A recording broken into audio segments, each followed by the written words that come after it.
aba na enei government krono a ede aba betu gya se mistakenly womo ede niema be 67 bi agu eye platform no so a womo efise eye mfumso ena wono eyeye yebedi hunkomo ne yebusa se wono anhwe team no anye womo adwuma manansi ansa na sade no ekwakosi ana no pai yebedi nkomo pa na yerewura ensemu enti atena se de ebe serve breakfast wate serve breakfast correct pa anope yenya adwuma kakra baye between 12:30 edekobo 1 and 2 no no elections na close wo ejeso no na fi abefa results no en kakran dia mamo na fi yedemo akwakogu enti ene no me so se ebe long day kakra ewo ejeso ewo eye NPP amanyuku no mu Electoral Commission says so manya fixed data eye ejeso by election na ebeba so mo kire se yakopon eye adomu a eye April bosum ye wome ne da etoso aduasa 30th April ya and a by election na ebaso NPP amanyuku no eyi omo candidate na but NDC I withdraw from contest no NDC I withdraw from contest no ewo eye ejeso by election na ebaso no omo efise omo eye de show menkane se omo join abusia no like solidarity kakra so hum to John Kumanom ene ade ura no se ne na brabo esuni ne ban city no omo fise ene so eye kwan omo party no ebema amanfo ehunu se ne na omo si value yura John Kumanom Nti se the NDC amanyoko atwe omo ho afrim Yera Kofi Akpalusu so aye ne primary say in a candidate ewa joso na o chese kon bia so that beautiful young lady no ebe snatch seat ne the frame PP amanyoko ninsa Enti yabeha parties na ho boa wo mo ye e de akwa joso by election MPP ye omo de ne Kofi Akpalu LPG amanyoko ayo mo primaries aye omo candidate CPP eye ni senye mini o se Kofi ni CPP wo mo eye ni senye yebe call no yakwa kodi nkomo PNC ekosei yebe call PNC amanyoko no mo na yakwa kodi nkomo kakra esoso ewo amanyoko no mo ne ahwe ejoso sene party no ehye ye esi etie pa enche ne yakwa reporters no na yakwa kodi nkomo de afri ejoso abato empesua so but pressure so mounted on Vice President Dr. Alhaji Mahmoud Baumia to name the running mate. Pressure mounted on the Vice President Dr. Alhaji Mahmoud Baumia to name his running mate. Na on Sevi party no the Ekoso ewa Ashanti region ene na group way the statement eba and then away nam ha and then not way nam omu fi say Vice President delay biewa obegu MPP party no Ashanti region so delay say ne etete say almost by June July and obe name ne running mate no so anya ne nane kira and Sevi MPP party no e Ashanti region before obe name ne running mate in June and July na oka no na party no gu e Ashanti region and party no so no ne stronghold omo ka say omo stronghold omo mfe omo hoden omo kuma omo enfrum omo bibia ene Ashanti region ti say we no ema stronghold no egua na obedei na okwako wini elections no in December nti we course amanfo ede ema Vice President Dr. Alhaji Mahmoud Baumia na no pay ya trase yebedi hu komo kakra na yerewrem enra mote se ye ne Bantama Youth Organizer man MPP amanyuko di nkomo na naboache dankwa edi nkomo ma youth organizer se wa Ashanti regional trokrata ede akwakoma Vice President on the running mate no omo de krata eko ya te se this week so market women a omo ewo Kumase edwedifo ma ewo Kumase a press conference at a press statement about Bonte at the Biakoma Vice President so mufi se be adru no Vice President enemi oba as the running mate onemi oba as the running mate nti wenum no ekoso sei no a amanfo ese senka papa no abodinia kasa to boy fa wei ena yi wei ena fa wei kofa ha ndc yi oba entususu koko yi oba we friends yem fa wei ni ade ni nyina no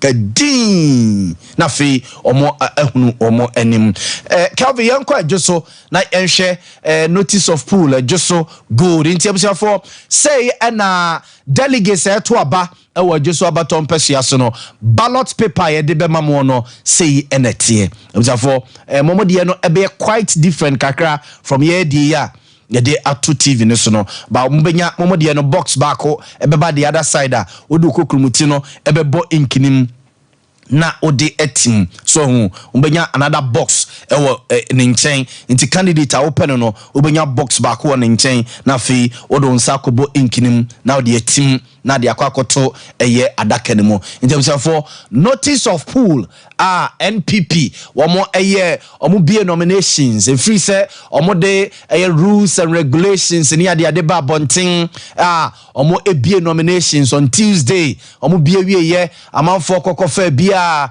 closing nomination on Thursday omo ye vetting on Saturday ema omo ye yeso no omo eye ballot na de to aso no for say ena eniema esi etie enti number 1 on the ballot paper number 1 on the ballot paper lawyer Kwabena Boateng lawyer Kwabena Boateng for lawyer Kwabena Boateng second vice chairman of MPP ewo ejuso abaton pesia lawyer Kwabena Boateng second vice chairman of MPP ewo ejuso abaton pesia into a party boy or a true party boy ewo constituency nim for ono eneda number 1 number 2 Dr. Evans Dia number 2 Dr.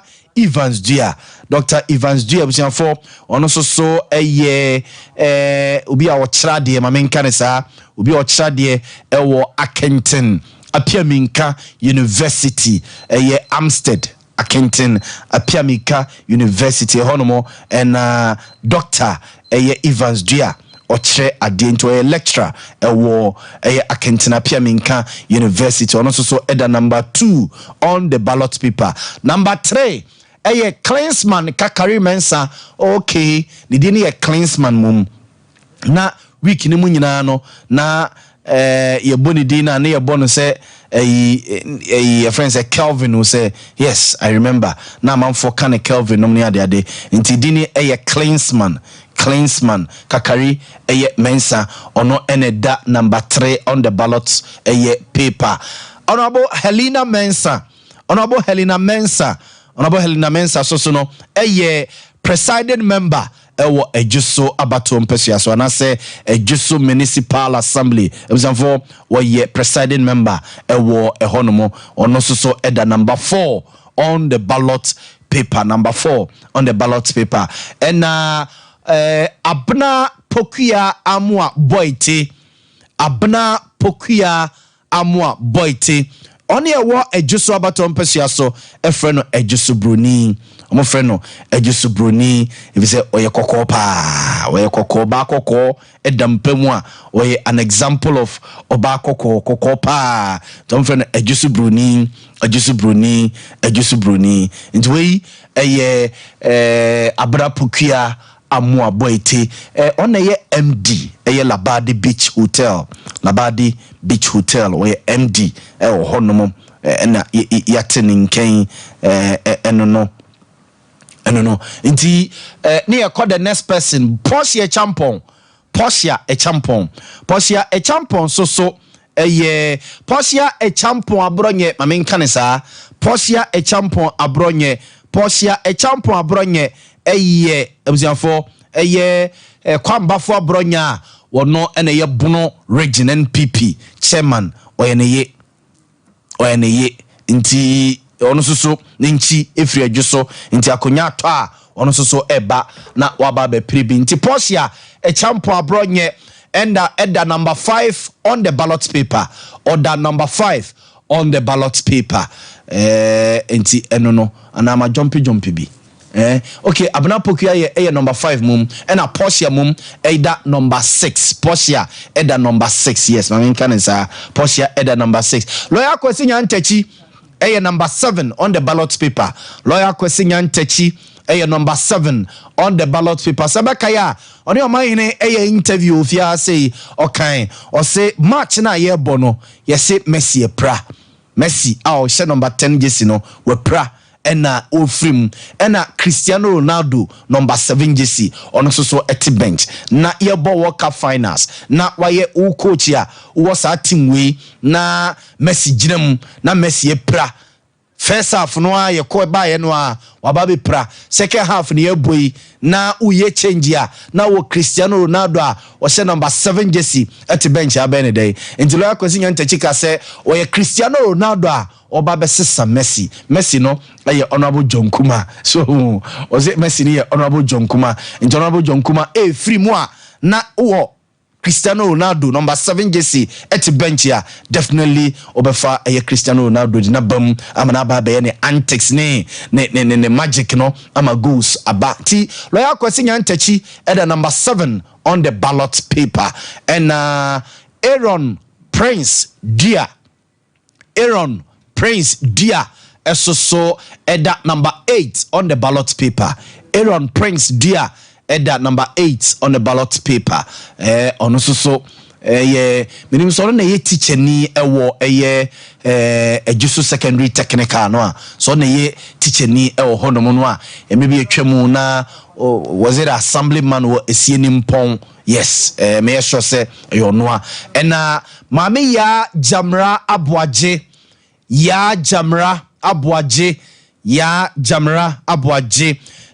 NPP National Communication Team no busiafo oka ho NPP National Communication Team no oka ho busia oye deputy to Ahiagba oye deputy to Ahiagba so we Ahiagba ne deputies no a Ernesto Usubempa na fi edidi so sa na eba Ernesto Usubempa me nua ba Jennifer Queen eka ho mame ya Jamra Aboaje eka ho me wo fanom ene ade num nyina wo mo hihihihie mu a ene ade nti mame ya esoso eda ase ho number 9 mame ya eda ase ho number 9 on the ballot paper mame ya eda ase ho number 9 on the ballot paper nti about 7 about 75 no na just abana starting no abano ya start be 5 minutes ni nti delegates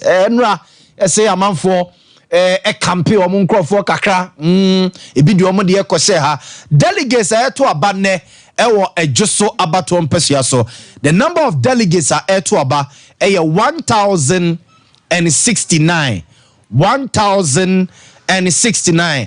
for delegates ni nyina na omoye 1081 na omoye 1081 no ene entity kire se ebiawu yayi ni pedie wata se yayi ni pedie ebiawu ebisusu atutu kwan abruchira abaso ya ubia ekweni nyina ebekobi ni penyina dane moa na yeti ase ne ye nane abo ne bi na wo no okodane ayisibo bi na se me belande wonu mu a na ye se o de my breakfast ye nyina ebedane tushia me nyina ye mo ane ye enemu enti abroche na amanfo kokko no ene ya ni pay bi be frim ye be wo bi ni ade anama delegates number no eswate about 1069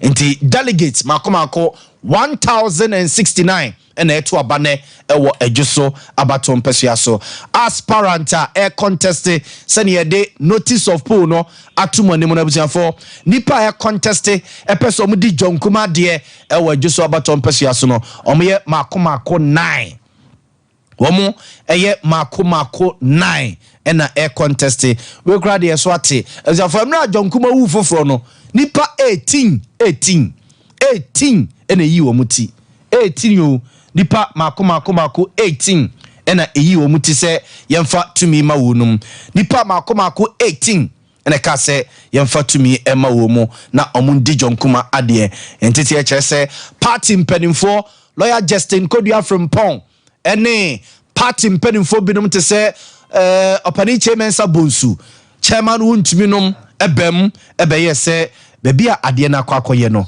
yes a democracy no more practice but so maka so mu ja ne tra say obi amra sa no a bekwa wiase ebe hadwere nti omo ne aspirant libya na omo wo enisode hunu se omo edi jonkuma de ewo empesua no so edidi nkomo emebi esesa o madwene ebi esesa o madwene emu baako eye the constituency chairman or what juso papa no show eyi se obe contest entity HSL lawyer Justin Kodia from Pon honorable Seche Mensa Bunsu ene chama wuntumi nom ebem ebe kache papa ne se baby a party no edru sese no womo entimi emma ura no enkom penimfo mienu a na wo fie ba ko na ekoi enti se omo emma eye ono soso kwa emwa ma men ko ma no so na ye ne honorable Helena Mensa enkudi enkomo ye ne honorable Helena Mensa. Honorable, good morning. Good morning. Ye fache ye oni makra Thank you. Enye hwe kakrakra adwuma no mre be ye why You. Anopa so ya mautrin kwana enema ekose so far we okay with arrangement o party o maye for ene abato no. The cover me chawe tiefo. I mean just my one for munda. Bacho I Libya Borga super pepe. Libya Borga super pepe. Na one delegates no edi nkomo a onsem na wo ka no omusom eto omasum Bacho I sem na make a job no omusom eto omasum because osha yes that is from grassroots many of that hono atrapa aye bibia abesi by this time they make emo say they put MPP abai no was that from now some assembly member they presiding member ye nyi wo mu entontwene yetima wakonya ma wo so timi he dan eba wanim they no makasa ama omatima say enti ene osoma wo de asoma mo over the years no wo gidie se delegates ne be hye wani monyam na wo ho e ba jo ai omo se mani nyam no kwa wi dada wow me pe ovem no na we said normally about to say no better say yes say obi campaign delegates obi the delegates in fa from everyone na judi besi anopeya elections na started 10 minutes ago no monti bibia sa wakwa aspirant oyi ba jo da bi nyanti bi asa de nyabi sa nyanti bi sa kwa okay ena mpanimfo a omusoso omo buy national you omuso omo be supervise abatuo no mo fi say they've been fair to all the aspirants na mi busa say mpanimfo no ene mpanimfo a party no small womo efi Accra ene Kumasi so omo be supervise abano mo fi say they've been fair to all the aspirants. Yes because I started from vetting, they were nice to everybody and giving us advice and a whole lot. So everything was nice, you know. If it's a perfect, or perfect because the who will be you got Nina a put you no mutu. Or my you say election the Okwa and Yamuna movie, never open a baby, near. What come home, Muna Munya, one of some MPP about. Enti anopei nyankopon ya adoma yese emo na honorable Helena we are delegate to a constituency wa na be okay that me at this time me delegate okay and now we are presiding yes what the presiding member for bet 3 times and ameboa assembly member na 3 times presiding member you 2 assembly member na 3 times na just say oh yeah tough girl pa because so municipal assembly there obedi assembly man for no nyina so for twice there na you say ohu odene say yakupon si ohina sa wow e kwan ne leader so ni no abatu ahoma okay matiti anope yanto aba ne nwie by 2 o'clock no na delegates, yes, delegates by 1,069 and a air to aba and a day. Now, what do any bua no when your best say? Betsimania, bear 700. Wow. Betsimania bear 700. Wow. Wow. Wow. Mate. Odia, mame. Now you say around 65-70% now share ni mo say obenya from a year delegates no ho. Okay. Mate. Orabo, mame na wase anopei ya ma otiri nkwa Nyankopon onka ho wate. Amen. Mate, iti your grounds wo bibia ni so a ebedi nkomo nyame nka ho pa. Why?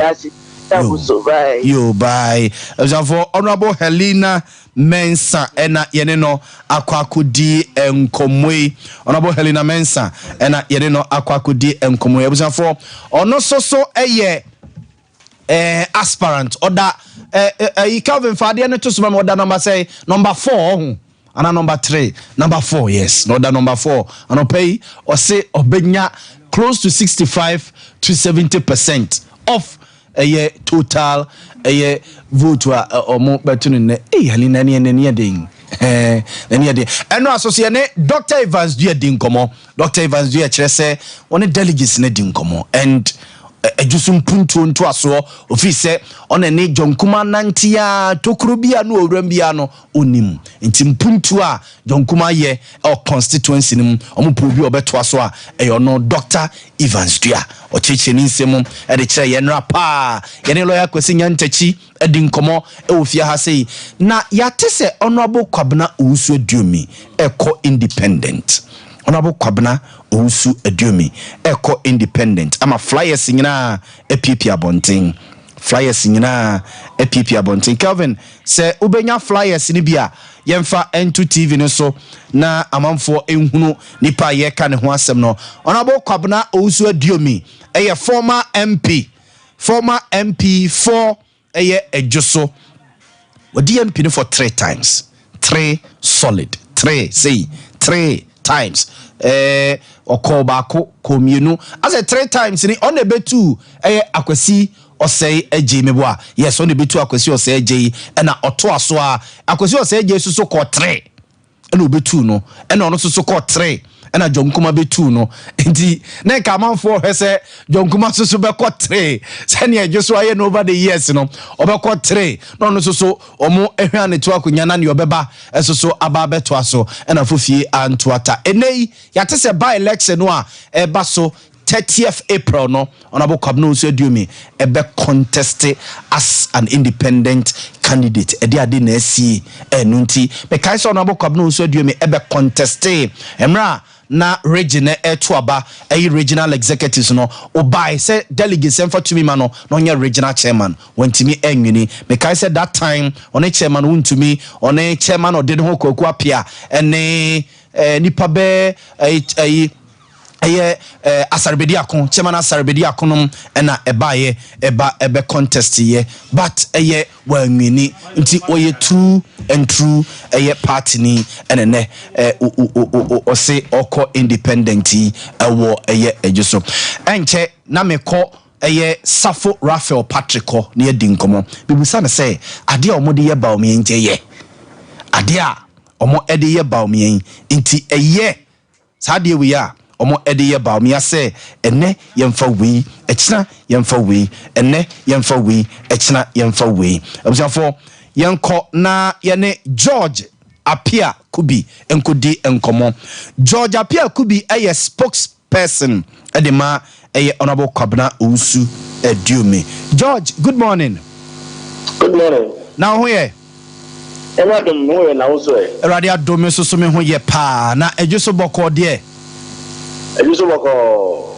De ye tete be nene nansanie na ye de tete no sa tete ne mfraba mu a na ihu flyer say Honorable Kwabena Owusu Aduomi confirm say obenya contest ejoso by election no but don't contest on the ticket of MPP yinim say wawomua over the years nemum or call as an independent candidate. George edi asem na esie enu nti ebema honorable kwabna osu adumi party a yebeka se wasumu na wabomu brade abesi ne o free party nim na wako eye independent edi asem na esie muna munim dada say ajiso abra yes start police station executive can say elections no obia o my million because they are independent say anto aba e wo jiso enti ye yo ko da executive no wo da no the true home catcher ediko rating for yeah man cafe ediko national for FRA and my Shankan. In Shankan, the Tatra one, Bubuwa, Sapa, and once in Pia, one country and pray. But your money coming before 7 courts. Abraham Minoka say, a seminal and a so courts. Now, you will do me. On no of a part in Koso, part in here. Abraham, young to up back and what you know. Until you could not on the ticket of MPP because and some of what you know assembly and some no enyekra enti na amana ko gina MPP ticket George ye de ensemwa ye de asem obi na aka se tia no ana de asem pa ene do so a anu nti e ma na free party nim enipa omo ho si omo hwe abato won so no dan fa kwampa ene yi wo mo enti ama enipa na wo duso constituency na omo fie bia bofu se ye oto aba na obi akofa forms odue sika na se wan to aba no a na ko yi nipa na se wan to aba no a ama ohawo ne abufo abaji so enti ama obi a mpese obedina sa take it because nipa no mo to aba insurance current will negatives no they are not recognized. There is a current album no a omode to aba enne no enye recognized by the party. They recognized those people. They are all so little and you recognize my because Yamfa Kwampaso and the you woman. Why now Yamfa Kwampaso ne you woman? Then a branch be election committee, a friend for Yango. Or in a regular man be share about one. Say over 5,000 at the forms, each year 10 cities. So the police executive. Na say one penny. I'm a man to a bar. Oko to aba no omo nhunu a. E che say one for kwampaso. Enti ni pa yo die wo mu odi so no. E bebe. Okay. But so be beka so say nipa na e bi omo ye album no man siu no ene oni ho wa free mu. Enti se bia otena party nim se ebia se na ba be free for all. Oka ti se me wo album ni mu a na se bia obi ene ye de me ko nipa na wu. Enti o se me find a new father and I say bia a new person. Enti o ka wasam kire me na Thomasum na me to aba ema wa. Nipa no ni ho bio na me boa. Ye tell say me my party mo djuma since 1994. My rise ya be ye organizer former this constituency meaning party nimra say party no e say one fa nya djuma wo bomra so na wo bomra so a sa ma na kuso no me am ho me ka ho no ka say asem da so court enti ebe papa say asem a wo court yen kan wasem party is one kan wasem because omo ahon ama giso for esu ebe ye dey no wo ko say dey say tie tie fe hunchim e ma no yi George in any case I just do me independent na oba no I just nipa do no ahemfo e na e fe no pa ni say adwuma obayi e ni just no enu to wo hia so this time wo mra meto aso na ko adwuma ni nyina e go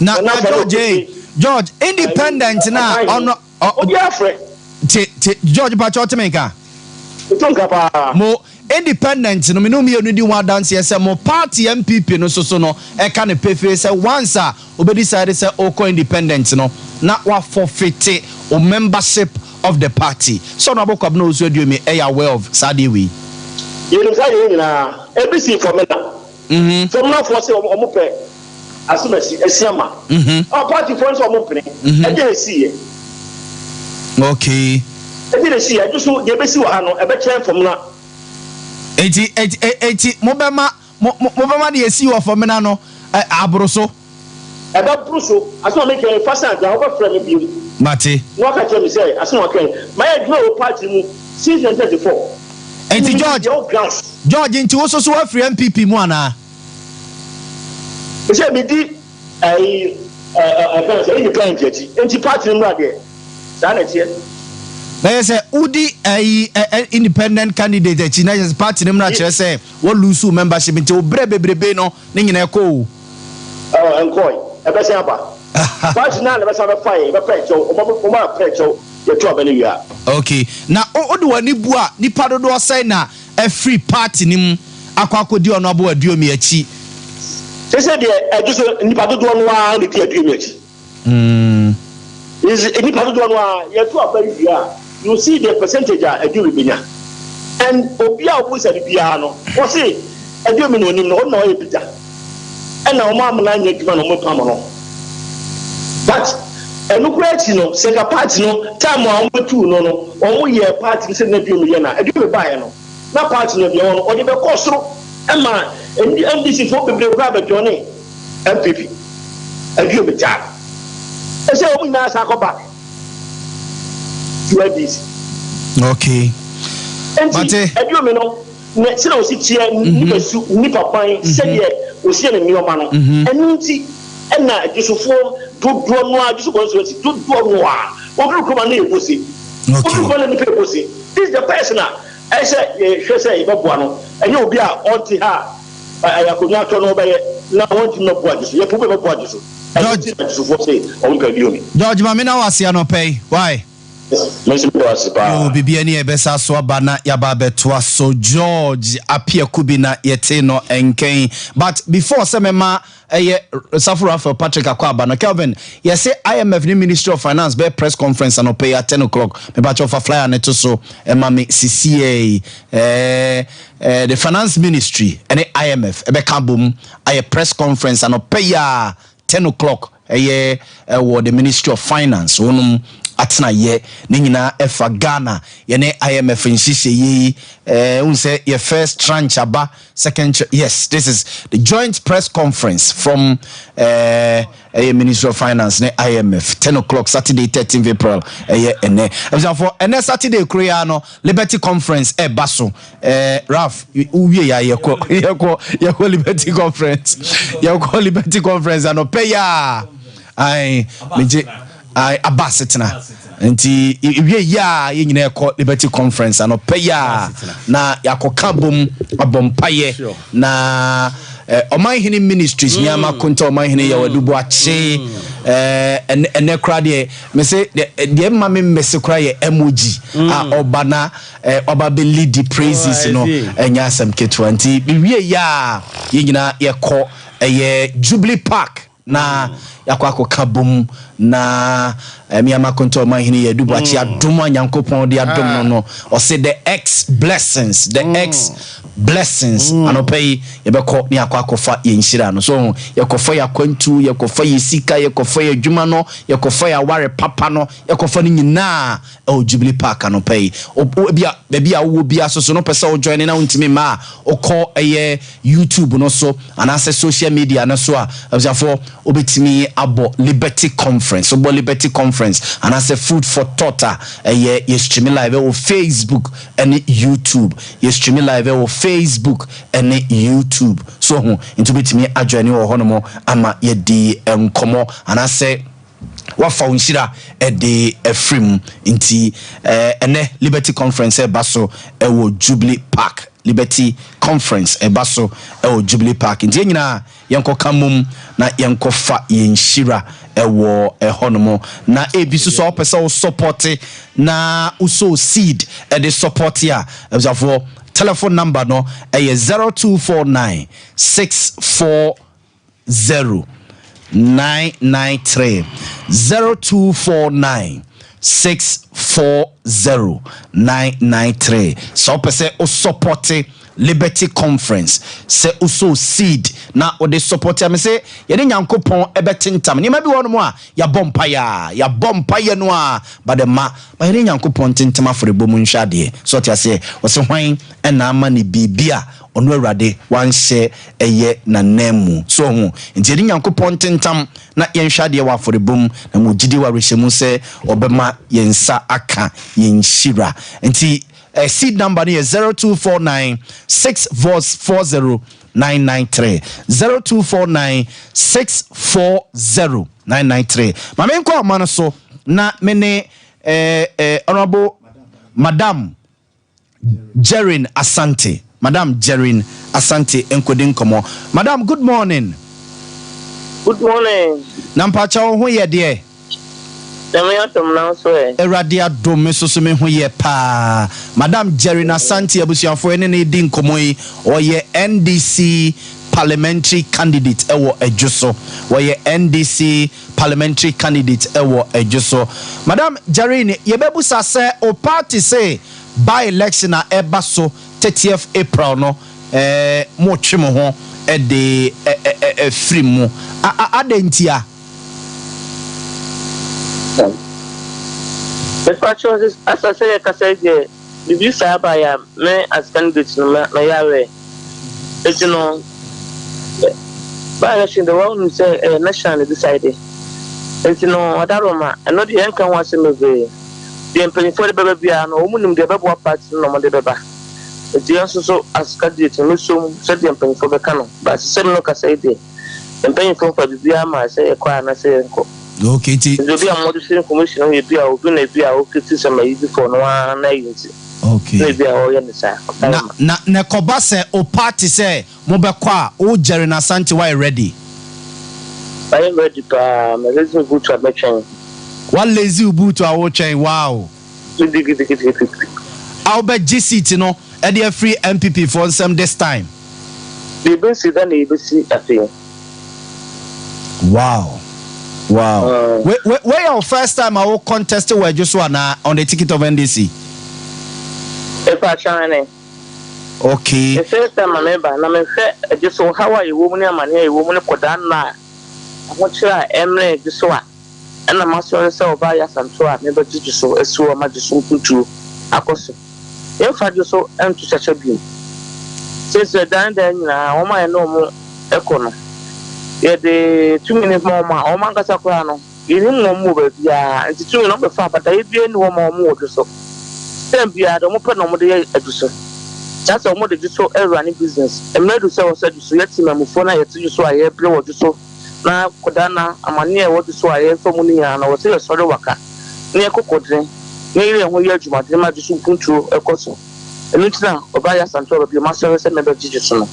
Wow. Enti ekobasa ebeye wo Jerin Asante ena ne MPP beyi ne ena former MP Honorable Kwabena Owusu Aduomi emo hu na me kire se ekobasa se NDC benya ko ejeso by election wa na ke se wo Jerin Asante obeko bi Honorable Kwabena Owusu Aduomi say obeko independent na the MPP ebeyi ne nesoso no aba be kam ho emo hu ehunu now ehu be na ebo me papa Aduomi obesi 12 years ai hu nyuma wo ye ena wo ma mo ba no so wo de wo na obi awa unim inum obi awa constituency mo akonya to wo se MPP de se be mpanyfo kan no se bi wo de okra kra ba mo de tare na hye na wo to ba na ma no elu ntino no waba to mo de jo so na running business. They say I do so any ato was adding on their problem. They say they pay the other boy at just constituency. And now in here is say I never said they am just something to a coso. It's no more moving in again one the should about to say. Now we film corner so constituency the measure said that the other just over to Chachasa. Okay. Because me share more election results are Edaha say 2020 Honorable John Kuma enya 68,326 representing 82.83%. George Kwame Hazel of NDC enya 14,164 representing 17.17%. Na just say me yebefane say ejuso obi abeka say NPP seat. O say results we mfa ho ne se ne sitie no o say o party ka say by election no monko a obegye seat no e de ama NDC. Oh yes. Now we say results now about no a massage results there. A massage results I say. Me actual results now about no. And your results are your 2 bank kasa yinya. Me chemi mu kakra. 50% vote no. And yet there ya kasa timamfo no yeto. Na ye hwan na to. Na ehima ye ente no na ye pese yin out ba no. What you say? Na ye so pese o che say 2020 election results e wo adwoso no ye wiem. Na baby a precinct krama baby one normal bebre e normal bebre ne to tini wo abato mu. E no na ye pese ye ni apply pese tusa no mani nyina ase a. Results papa ne be ba de an kasa ye beto no e beba am ye da san. Na ye de hu so ya e wa abato mu a de bia ko so wo so ham. Okay. Enti yamfa ne say bia de ye tete se wan hwe ya NDC party no enko by election ni bi no na yes wo de 2024 December elections na ye kwa akoto no o sounded one in the MPP for say obegi seat no o munyira ye o mu no ma ye bia no se me kromo ya na mi ko nso se am na mi fi okay bebusuafo e ka mu da digese ho o mu nim de o mu no mu nyina ye ufri ajoso fa he ko se hu ni se the say dey ofia oyi ufri ajoso fa he ope pa SOMPA kodo yes Matiase eno ntino se o hwe se ni nua ba mu bidi a fasade ni di no na se la fu Yaw Boamah fasade ni di na se le classmate Yaw Boamah fasade ni di no ezi se ndi bia ba ya sonchim ni asoba na sonchim ni de nya results papa Ghana ajoso ye pe ye da ye normal okay eno ntino okay ni so bibia na wo se mshempanyifo ase Matiase anya ankwankwa na empanyifo na ye de no ma hye koma ye edi de empanyifo no beka bia se be ye bia no me as parliamentary candidate no de na ye ready set the empanyifo beka bia no me di so na me pa cho ma men ka sem we ba ko ya ka sem di jeru na santi no na sa na di frame ofie dia be se omunnim ma me no enum no ne ko enim sem no wa tata ma hu se me na me di jeru na santi no okay bi fie di nka ta do na nyima e frame betumam ba bia me wo bia e frame ne tata your friend says sister ta your friend sister ta your friend sister ta me boa mi tanga sa enimu pa ye de frame ye adwata okay ada wo ye ntafo me block ni wo me card ne pa cho ane mo ye ntafo oba ne be ma na se ma mienu oba ne be ma okay na ufri adjusu kro be so a me pa cho history me ka se bi si da wo so yeah ga ta no me master mo no me ho history ni different from candidate bia wo be bia okay me ma me efri asotwe me ma me papa efri bonwi okay ela me papa efri adjuso papa efri adade ntem okay etinko na ni nya constituency mo na so oye adjuso eba mapa me die man bachini manim nyina adjuso okay na me wo ni ba bia me kwase me bia na ko ye oyi okay ezi ba bia me ko bia me ni ye bia ni nyina wo adjuso ya se bia ma me ka se mani abrese be sori acho adjuso ti wo no na me ka no okay etimde ya santo ba bio ni afa ancho me kwa mate asantoa babio ho ya santoa ababio that's right ajua ata asantoa babio ya chejana no pa ya no panyu ya bodom no jisu so wodo okay ole na yire esta no nso so asotwe efikisim omo no jisu so wodo so a jisu de omo munim omo de papa no ya trotro da na ta jisu okay ane ma me nyina no mta de basse so ye kubu wodo so etime de jisu wa ne manyina ko mu school we ye bibia me ye matuma nyina jisu na mte de bia ye bia be ko bia me tumi eti no ye fa jisu nto tata bi wani abre ajota na ajota na jisu betima ye ni ajota papa na oye adwuma bɛyi na oye wo adjuso efa show me adwuma adjuso no na me kuma se na me adwuma passport office Okay.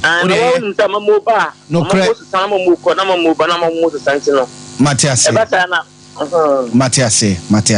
Adwa, ode miemfa onsia we de okra de wakwa me yirata enti wo de bibia ni a meta wachi wate. Esumenta wase. No me nwa sorry ni anyu dusinso ni na wosi e mani hian. Mate. Ye fa jo so enwa ni business dream. Ye ni abre. Mate. This consistency ya bre pa ya bre. Mate adwa. Sorry ni anyu dusinso ni betima yi. Mate adwa. Me candidate kwa no. Me fa wo send for Korean people na so yan dis me bo wa. Enkwa bebe na me so mo tu fan. Mo yan dis for. Me guso me bo wa mo.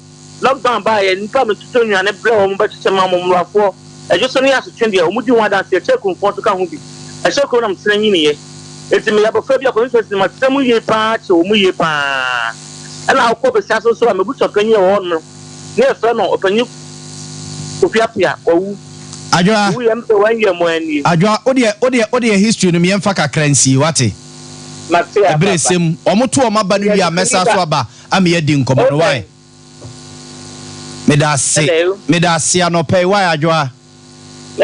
Yo, abusiafo adwoa Jerry Nasante o se dodo na frɛ no adwoata ɛwɔ jeso ɛna na akwakodin nkomo Safo Raphael Patrick Asante Regional Youth Organizer ɛna mo to aba wɔ jeso abaton pesua so mo candidate munya nto ye kra no mo party ni kɛseɛ pa onabo kwabno uso duemi nya kwara oyɛ former Rose Highways Director wa Ashanti Region Mebua Kufuor time no be deputy road minister nanu ya Kufuado amemu ya nene wo free party ni mako independent Raf ade dey asem na esi wajeso dey ade na mo anye ne ye wajeso yaw Raf yaw anopai mami asujua yes mami emfa kwanya de amami so na wa mami na wase na me nsa fa kwanya kuro ya de amami na anopai anchia ya tiefo ne ya hwefo omo mo hwe o TV so omo mu tie wo radio so ene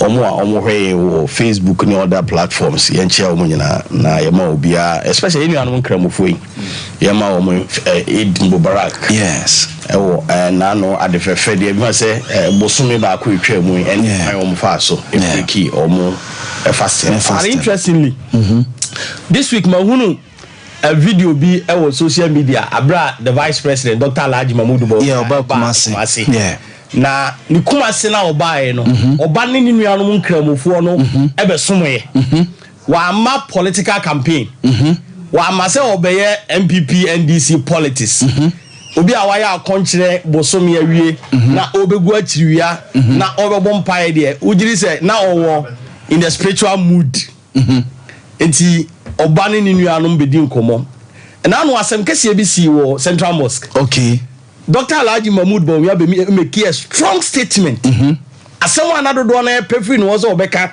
in his politics ebra o ka say wono it would never be in his life and as any time and na gay hu nkomo a ekoso yi ono obe support the visa ono Dr. Mahmoud Boamah no ne som a osom yen kramosum no wo mo chiwade akura won kramosumu na no na me wo ebra Dr. Alhaji Mahmoud Boamah ka sa asem no dodo na wo nyina oti dede bi ba Allahu akubadu e kire se o ka asem a yenuanom nkramofo no enyina ani gi yie pa na owie ya opie ko nipa na wa abonten bebrebe no na ma ne sorry gina ka mu se wo mo ba bai because a statement na yenuanom nkramofo ne Ghana fo pefi Dr. Alhaji Mahmoud Boamah okay sa statement na ndisi ni bi gina menche o kawie ya no se campaign asen asem aba Boamah timi akan de yen NDC for a campaign ya bebre enti eye mu bi eye nwanwa se Dr. Alhaji Mahmoud Boamah pia besna ko no part baby kitwa wi amanfo atwa video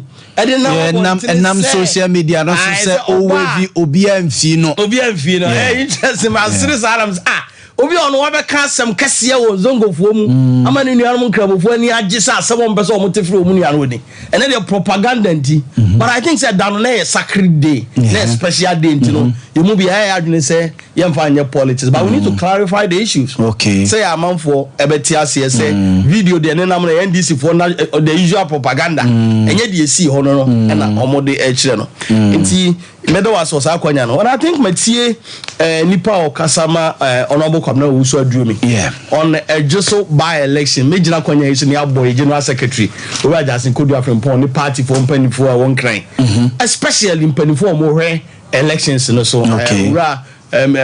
Chamabute committee na ani de koye Kumawu by elections. Okay. Yes. Okay. Chamabute na Kumawu by election ti. The success of that by election na who be here say party for mpani for be sign the number no abehwe just by election. And you shall see picking of the form, submission of the form, and vetting bibia ya asumje. Ene da no. Ene dua mpani for be elections no akoso. So far so good. Yenti asemboni bia. The expectation is say ebedu anwumre no na elections no aya asumdwe. Not the best candidate aba out as a winner. You represent no for the election. When nipa nkono a omo kwa abo candidate woman na. Honestly, me hear the need a special candidate. But I think say all the candidates are good. Candidates in Member 4, Member 5. Member 4, Member 5. They are all good.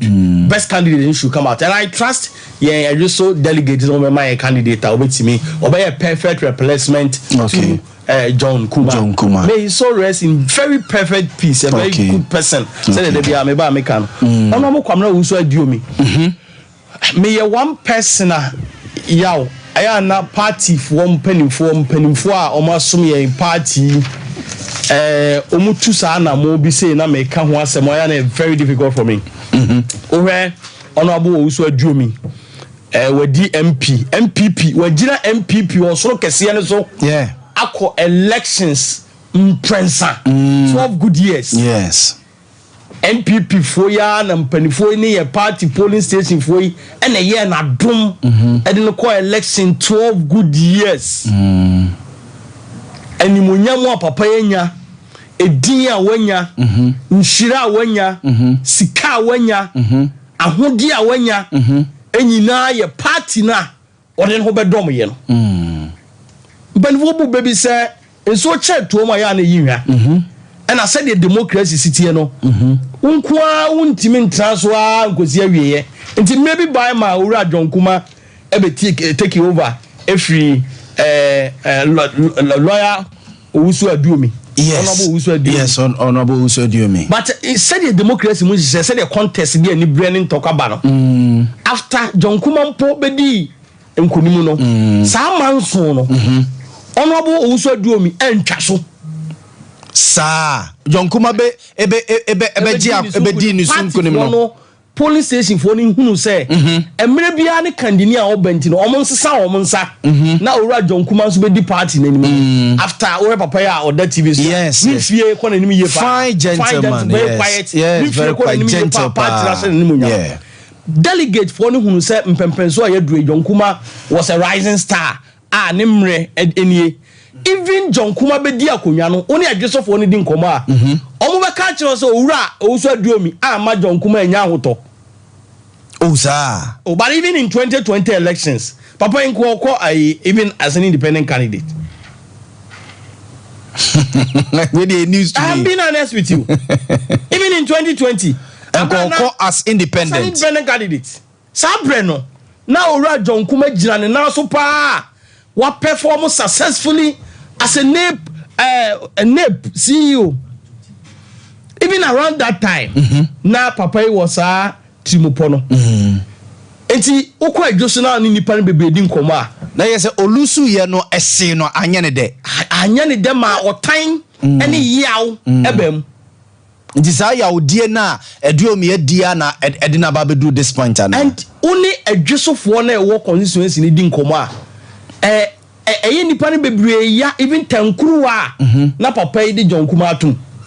This is John Kuma ene president hun sensem running mate hun sensem kra no na amanfo bo ni din ka ho kwa adwoso constituency a omonya branch ye te say John Kuma Asante region wo bom panifo be num around at this time. Yeah. I no more future what party ni more origin ha. Now you John Kuma fi mo enye. Enti adwesofo no hu ni say John Kuma tiase no. Lawyer Kwabena Aduomi ne John Kuma ani ni yie. Obi ase message na obi ka chem oh but enti ni wo mu mpo no. Ono abu Kwabena Owusu Aduomi eda so ne John Kuma Twemanson.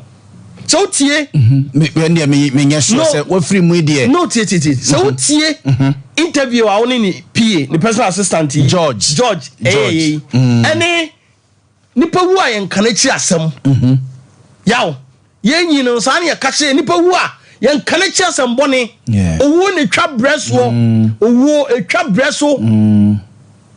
Enti se na woni no wo ku bi menti me ho ase a John Kuma wo mu no enye sabre ne ke kasa ansem no se abomo ye needless allegation uye sana na ase wo na John Kuma wo no atete ne ohawa adwesofo mabunu mpanifo mmerewa nipa domo a odidi wo John Kuma nsem no ni wo no ase mo no wa hoyo bi beka ase ye odebi kura ase wawuo because wo wadwim no wujiri sa abon ma ne be ye MP ni kura no na frakadam nti wawu a afa na yeso ye be ye de ye be ye sa ukọ dweso a sa na nsem o manfo kafa ono abo Kwabena Owusu Aduomi ho no sa woni nipa na ko abra wote asea owu ye so ane ne Twemanson ade pa dwesofo agiri so mbetimi aye ahye John Kuma animonyam ene se John Kuma ni ho no akonwa na wote so na odi mpuntuo ebe adweso no omode be ma another MPP candidate to the ekobasa wo de wadwene ne se obehwie odi abo ebegu MPP for garim ama John Kuma ni mpo agu ase ni wo achi a na wonye ni papa. Let me be honest with you. Honorable Owusu Aduomi as a member of parliament any achievement also oye no bonwere ene adweso dwabe constituency nyina no wan fa ni bottom sika na ye any fact ka pray ni we free ni bottom obi a watimi arise ya be the deputy road minister okon constituency ni mo a na achievement pa o ka ho asem say akwan na akwan no ka emu wan no di ni bottom sika ye aban na ye akwan and because say now we deputy road minister nintino president Akufo-Addo ni MPP de obeto ho se ofra santemam never be asante akwan including ediso enti wo yesa akwan na nya wodia enti wonya abote no nsusu mfa akwan no emmon ho asafo hene na MPP kro na epeja ano no sa MPP na wogu yanim ase no. With all due respect, I respect the man so much. Enti nsem bi se ba na wo kan wan control temper na emotions a na ora ho ene dia MPP aye we Aduomi no fi say oya ye ungrateful to MPP ana what I say you know ono wa Aduomi wudi ekura wo MPP ye bo MPP dia ne abodi aka ho na modie but so be ka semra odi ya no so party no bia mo ne na ani ni ye no se mo approach no but bia obi amfi no hwe onipa a wa na adwe so obedi abro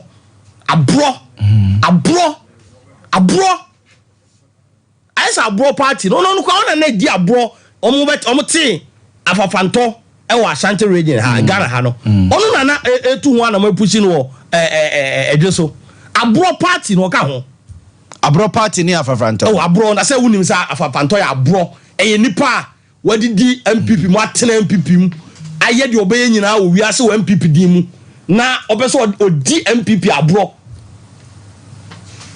abro party de papa ne ye ne abro but ebuo ni akomapa me wo ma no ntini I think say me control me ho akra na masre se ne bibia beto din na edwesofo be hye owura John Kuma ni munyam nipa bia party no be yin so onyina party no ntenten kuru aso anase na battery so manko by elections no adwesofo ebe hye na munyam so ukọ adweso dwabe adweso constituency na akọ he mabunu a John Kuma oye nep odumura entrepreneurship edwadie mu a uyembe so omo odumura police immigration soldier GS we Ashanti region we afidase asokore honorable you are free ho the next person ne constituency for good security ne ayipa ye friends efigasi e doctor na UFA ene Jonkuma ejuso ne efigasi for good ogum no medura omfa kwa beso omumienu no omo strategy bi na doctor na UFA the strategy ne ye de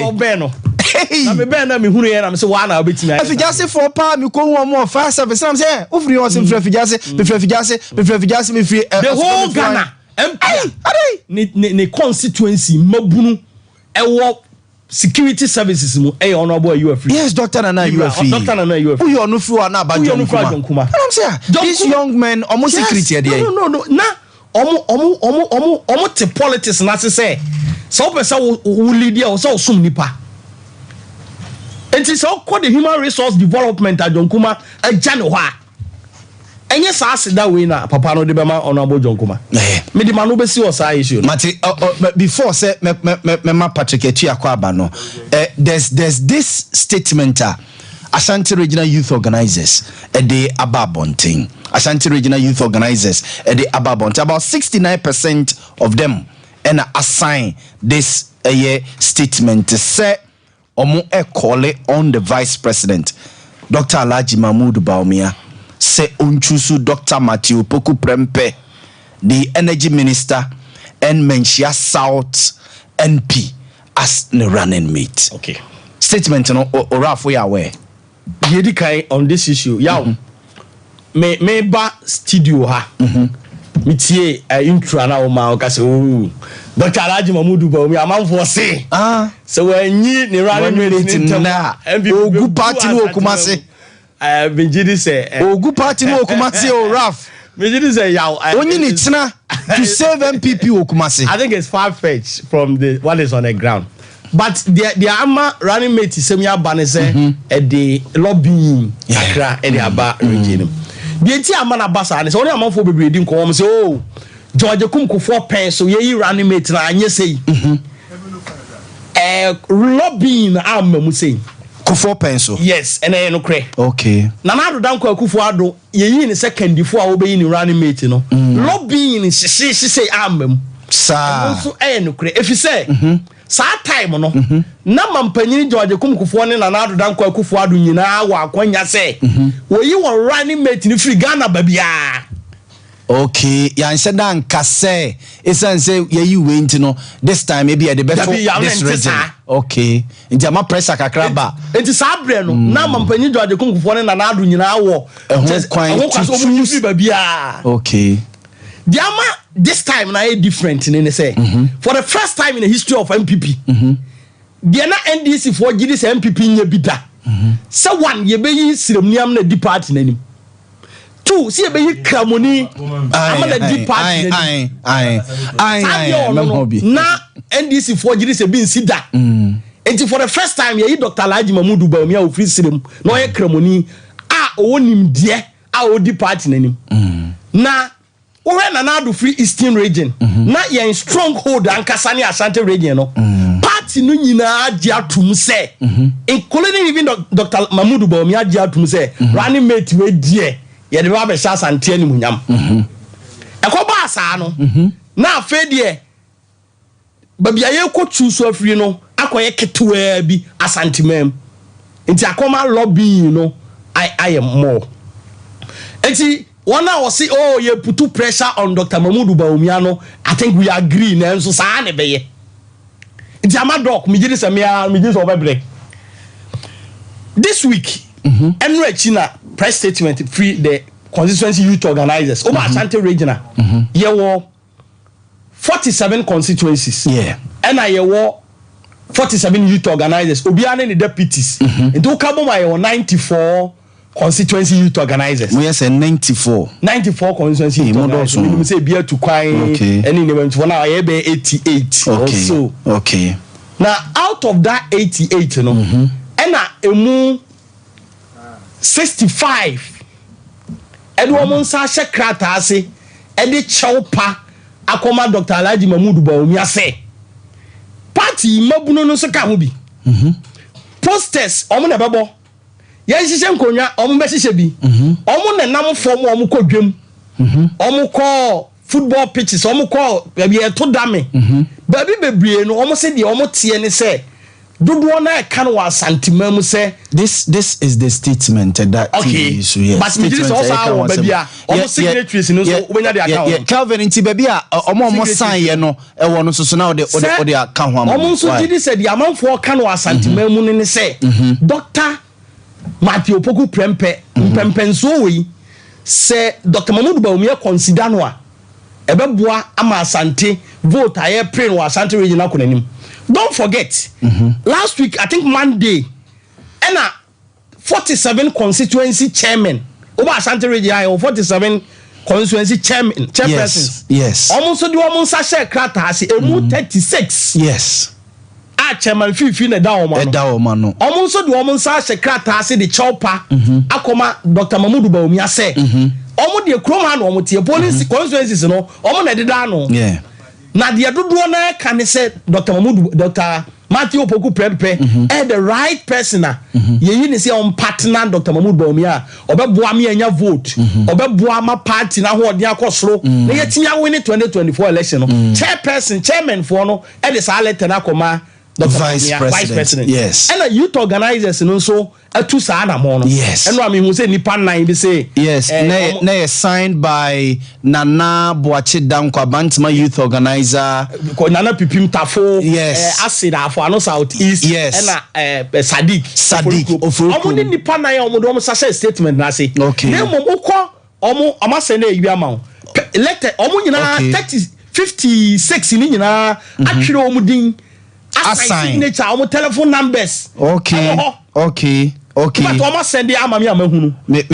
Me so mo okay mama say no na wa ha ya. Ni nyina di nkomo nie. And I to say you organize bear for because enye no kure bibia sa anko so me kro mo ye kran mahunu. Sa de o mo ye me nsan hyase bi. But then so me be the regional youth organizer sa mabunu we consensus youth organizers ya na eto abama me. De o mo ka no. De o mo adwen kire no. Yaw me so me take you like me support of youth organizers no petition we omo dia vice president omo appeal no ofo aso. Yes, I support it. Why? No, the same time now the bema. Me so yes memo. You see memo yes memo. Yo, Dr. Matthew Prempeh one person or a grassroots person. Or ye grassroots, because be a grassroots party no what you say at form for na say. Or you be a support party dwumadie. Or you be a what the party for problems koto nanimu am a regional youth organizer. Programs ahoro amai no region mu nyinala say 10 cities now here mu 70% be free no na aba. School fees ahoro a test conform ye dia akoma na mo no o ka kire na no otua mabunu na ani. Press already performance as education minister. Because I on several platforms in 2017 yeah campaign before 2016 free SHS me na minister nya no kure so na me di one dance here na me minister Kufuor president Kufuor ntimi nye na unim zo ntimi nye but na wo ka ho asem na ka ho asem se be ye ba na me minister nya yie na say politics may come here they are winning power because na krata bia na ho but you winning we no nipa president Kufuor nya ne mugidi Dr. Matthew Opoku Prempeh and o ma ne ye wayam na ye energy ministry okoy o se ye dum kania na siesie and dum siesie bibia is working already age any ne competence and intelligence he's the best person and do no and but you yourself free of Manchester Palace. When you him for do one in a din coma, almost him Napodi ye nana no. Napodi ye nana no. Sanse when you have Boamah Matthew Opoku Prempeh the superior advantage against most of the names eban. Not the Mabrone canon say Mpenifu Akana Yabo Bomudin ye good. Only you perfect. Asante region you the best human resources are. Any of them can be a better president than even John Mahama. But Mpempensu better president. Yes, Mpenifu Mudiaban. Any of them will be a better president than John Mahama. But Mpempensu we do one jiri say Dr. Matthew Opoku Prempeh will be a said the youth organizers in Ekano. 65 youth organizers. And yeah, my says yes. 65 of them. And an appeal. Out of the 88, 65. It's an appeal. Omujili say omuntimi enforce the decision. Why you sure some of the pressure to vice president so? Mejili say omu so boa. Boamah decision no I so simple. Adamu hu ne say obey nipa foforo apart from Napoana. Is that how you see it? You see, the voices of the people is always the voices of God. So 47 constituency chairman, not 36. You know, Juna Kofa, Womana, constituencies nation woman. 36 constituency chairman, 15 a doorman. Yes. Omukrata, at the said, Dr. Matthew Prempe. You see, sometimes I'm for say, oh, I say, Dr. Matthew Prempe, Abe ambitious. I say, Nenia or Predodo, there be, and any parallel call for him. And no, when you know, no, most of them. Only youth organizers here, they are where Dr. Matthew Prempe, any more we say, on a cell, Machina Opium. Many youth organizers in the Tukroma, Omutuana Moncoman Kanjam. Oman can't tell who are Santa youth organizer. Ah, what that youth organizers singing? Dabi, hey, Ralph. Omutu Sensa, Omunkrate in every year and Obama Mania. Said your Maye, no Maye, and I miss so Mijis and a more Motuno in Saminsata Mochi. Okay.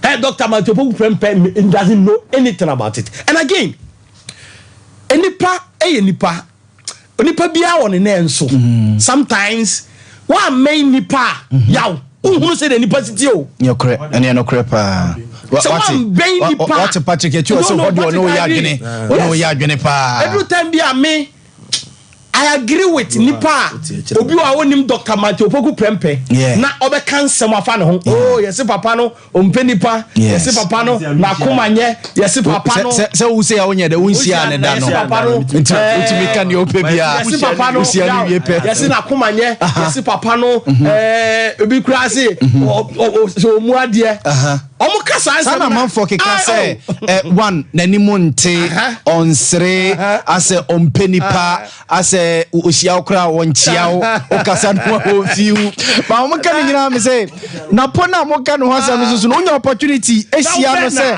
na be na oya an interesting person no say on sere kra hwanim interest ni bi no ya pa mo who interest na mo kan okay me minim no way back way back Patrick way back there ya okay mo me say ye di agro was town ya de ane ade ya na edi hu Dr. Matthew Prempe so way back that time kana me was secondary school ya so wa main Dr. Matthew Prempe obaji atro fa no ho na di na amanfo kasa ansem ne frame me no mo ka dia me kan say sansem we ya na ye kafa President Kufuado ho President Kufuado okasa na ni sisu so this way President Kufuado be di Ghana so a eja beto Ghana President Kufuado ensem boy kafa President Kufuado ho no enipa bi kasa ansem ne fa Dr. Matthew Prempe ho a ye ba mitirimu ye na ado dan kwa Kufuado President Kufuado a yesi ko be di Ghana so a entokwa be si Ghana so no obedi mampanyini amanfo se na President Kufuado ye nimu no wodie se wonka se wonti se wonye obi kwa so wonye be ma bia e na wonche chinkrofo mum de e ma meti ase ne se so wa main nipa yaw obeje atry for nipa wodi such person and as a nipa ni bi and Dr. Matthew Prempe enye wanwa se ne party chairman constituency chairman and root for him youth organizers root for him woman swing opportunity they will do same maka say a regime open one person or didn't sika nimre na odo santia we Dr. Matthew Prempe frimonyi enti me constituency youth organizers press conference no omo 65 over 65 we fan na ya enu ana omo ti radio so ni TV so omo so ka omo adwene no they are right but no omo nim say sa dom say and na assign okay me say e be 40 omo na omo gidi say nipa 9 pe na omo sa share a statement and aseno Bantama constituency me hu tafo me hu ofrekrom and me hu is afo no Southeast youth organizer yes say on so I thought say omofo no almost 65 over 65 okay almost 70% and now me who sa we listy any more signatures ne omo telephone numbers na me who say enya no question ni pan Ralph Mate me da Sinyankopon shira Mate na mamenko Patrick Etua ho na me mana kwa ba Patrick good morning I'm for Patrick Etua Asante Regional Director of Student Affairs and Elections of the NDC. Where Asante Regional Director of Student Affairs and elections of the opposition NDC. Wow, you to organize a crowd. No, na me ne eba be. No, original you to organize a crowd. What how? Me post Patrick, and me Patrick for me no. If we saw here director. For the director. Sir. Sir. Oh yeah, director. We na mama for say director.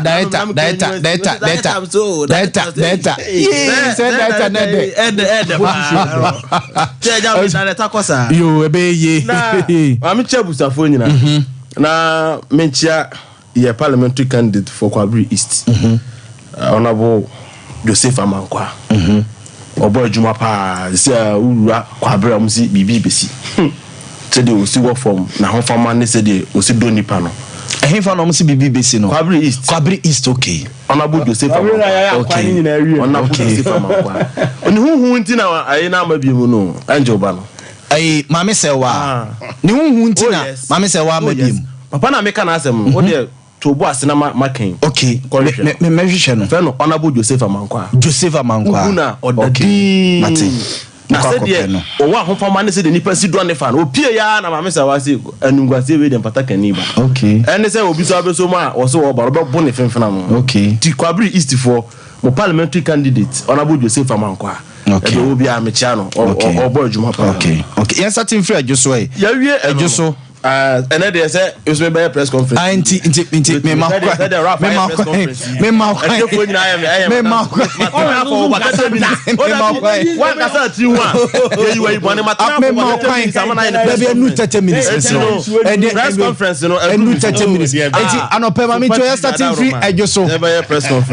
By election NDC more withdraw from the contest. You know candidate were just waiting come Jarina Sante say formally party in communicating bibia emfa emre no bako most unlikely say this because just by elections we say official statement but enye likely some bako just by elections say over east calendar na on say registration ya ba ya ene by elections no e ben pa yeah I say 7th May and as a party. Yeah. So they just so by election now.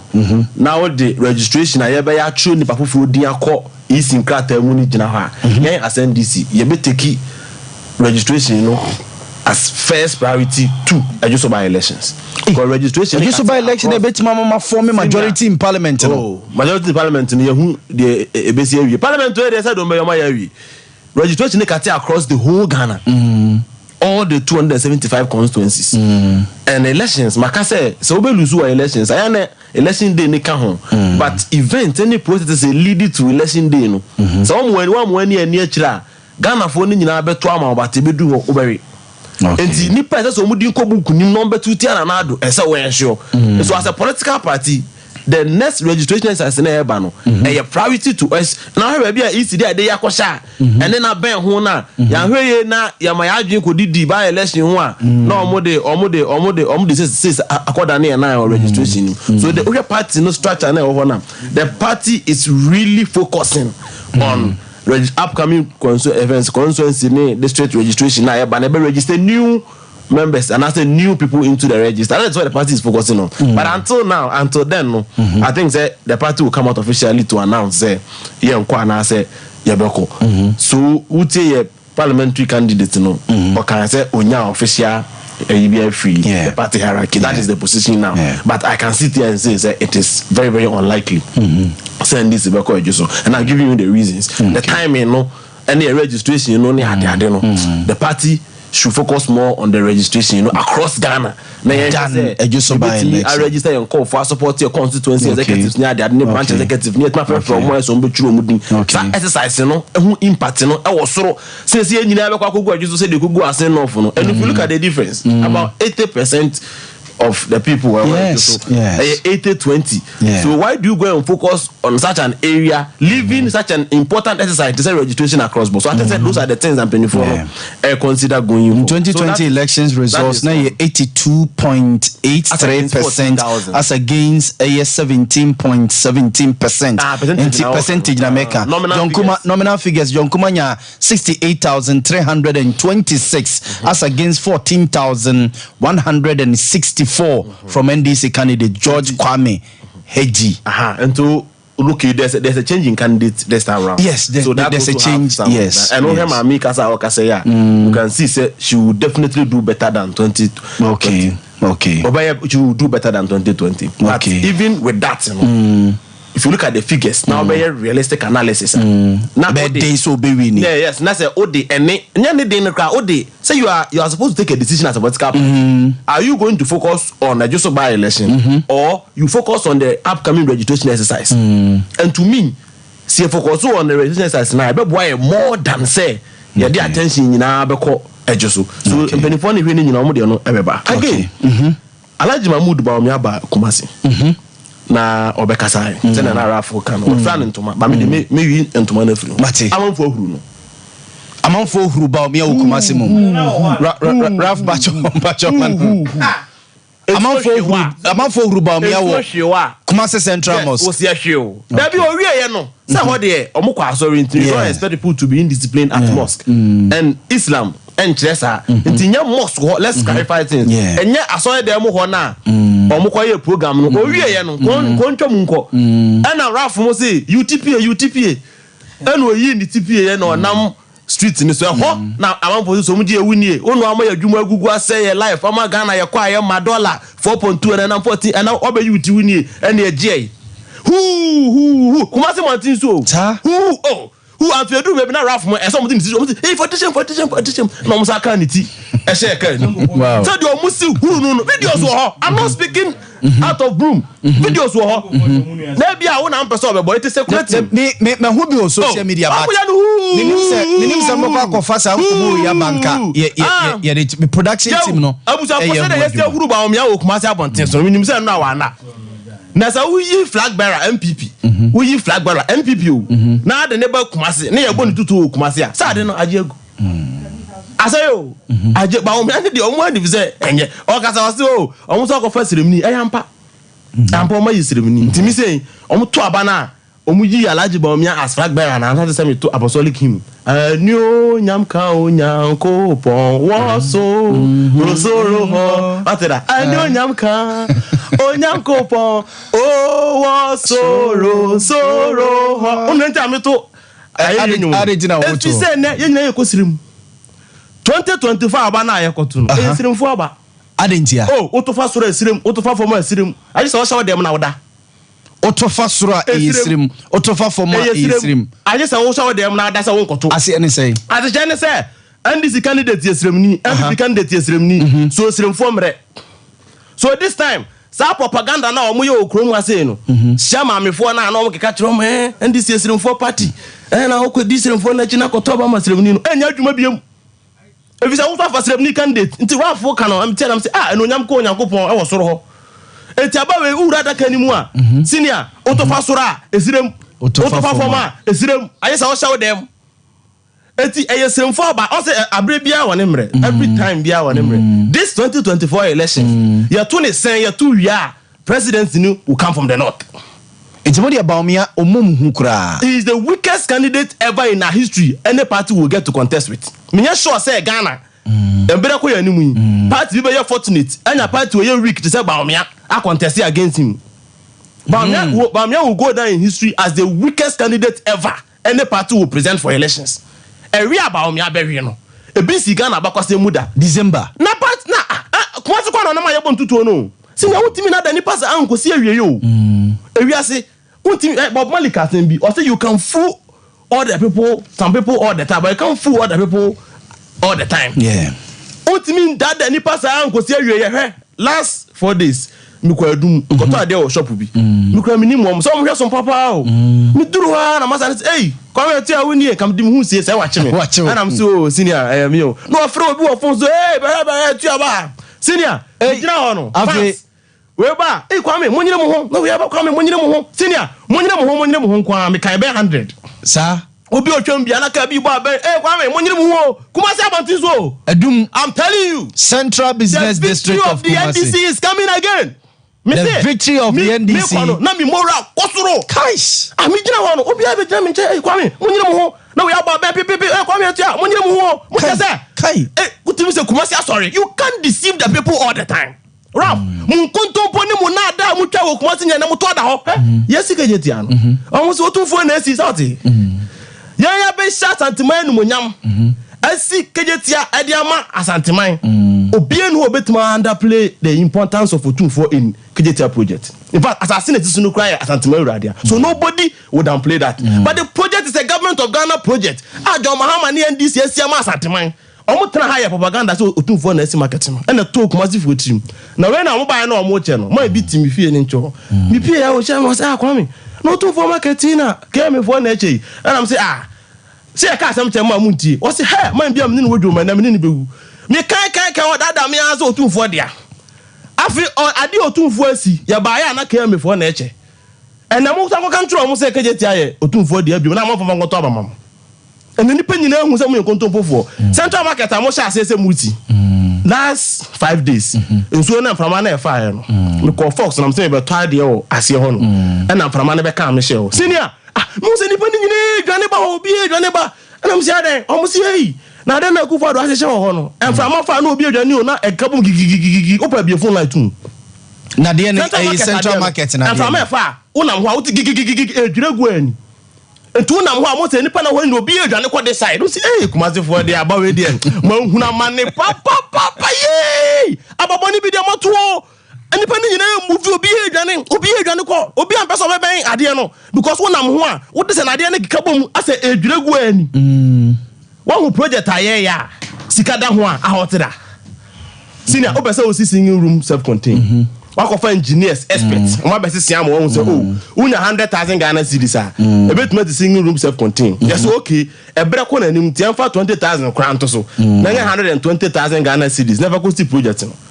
So we sit down na do lentin na we just 1 year e dey be na aba e just work hwini iska no wadi central market must for muntie nie central market project na esi wo no eye project ayakwaje bosia DC e na dwomfo mo ya madanse fo bro aye ba besi no na ombeso mutum no omba ha mo se yakwaje bosia na me na aban Boamah wo kai san kuma na jijima baba na nye de na nye na metie wo no nkwadi sire Kumasi fo se ebusia na yakwaje na ede besi edwa no maame fo mo ntu ama ya nsi dwa na me na ban na project ayaje ho bosia da ho contract free site 1 year na contract team free site over 1 year ni na na death trap si Kumasi abonten so sika no we yenim hwe kura no NDC kejetia no anadwo nyina obedu na so nkane na ye project mama mboa obedu na kejetia so nkane ye gina so asiwie o siwie ye no enumonyam kura safata na manfa ma no mbo ye mo ye ho propaganda enemu dia mo ye no esi ho 1 year contract free site adane death trap si Kumasi abonten so aduka se sa nipa no wuhia na wasa akoda da no so onkoto mama MPP entine amofo hu difference wa MPP ni NDC ntem hwe ade ba kwa aba ne se mam saka sa sen wi raf mu na Kumasi a wuhia amamfo a ani MPP fo na omabu no wuhia o ma NDC na MPP mu nyina epe sa kuma so ateda sa MPP for ne MPP for na omabu na so om ka no kra kire o mo ho se ya to ababone ama ya bra bo asai NDC yesina MPP ya koto ama NDC no wuhia o mo a om be ka no kra no na o mo sa de sha dum ni adan se na NDC ni MPP ni nyina epe wana ka kire o tie Ghana ha aho kire wo Ghana sa aho kire ba Ghana sa aho kire ma Ghana ejina dollar so dollar no na determine omo kra na maba mo kra force mo kra nwa mo kra mo ye dwadie nyina bibia ya dollar okay tie bra ye fa dollar ne from president Kufo na $1 e 1 cedi 20 pesos what I say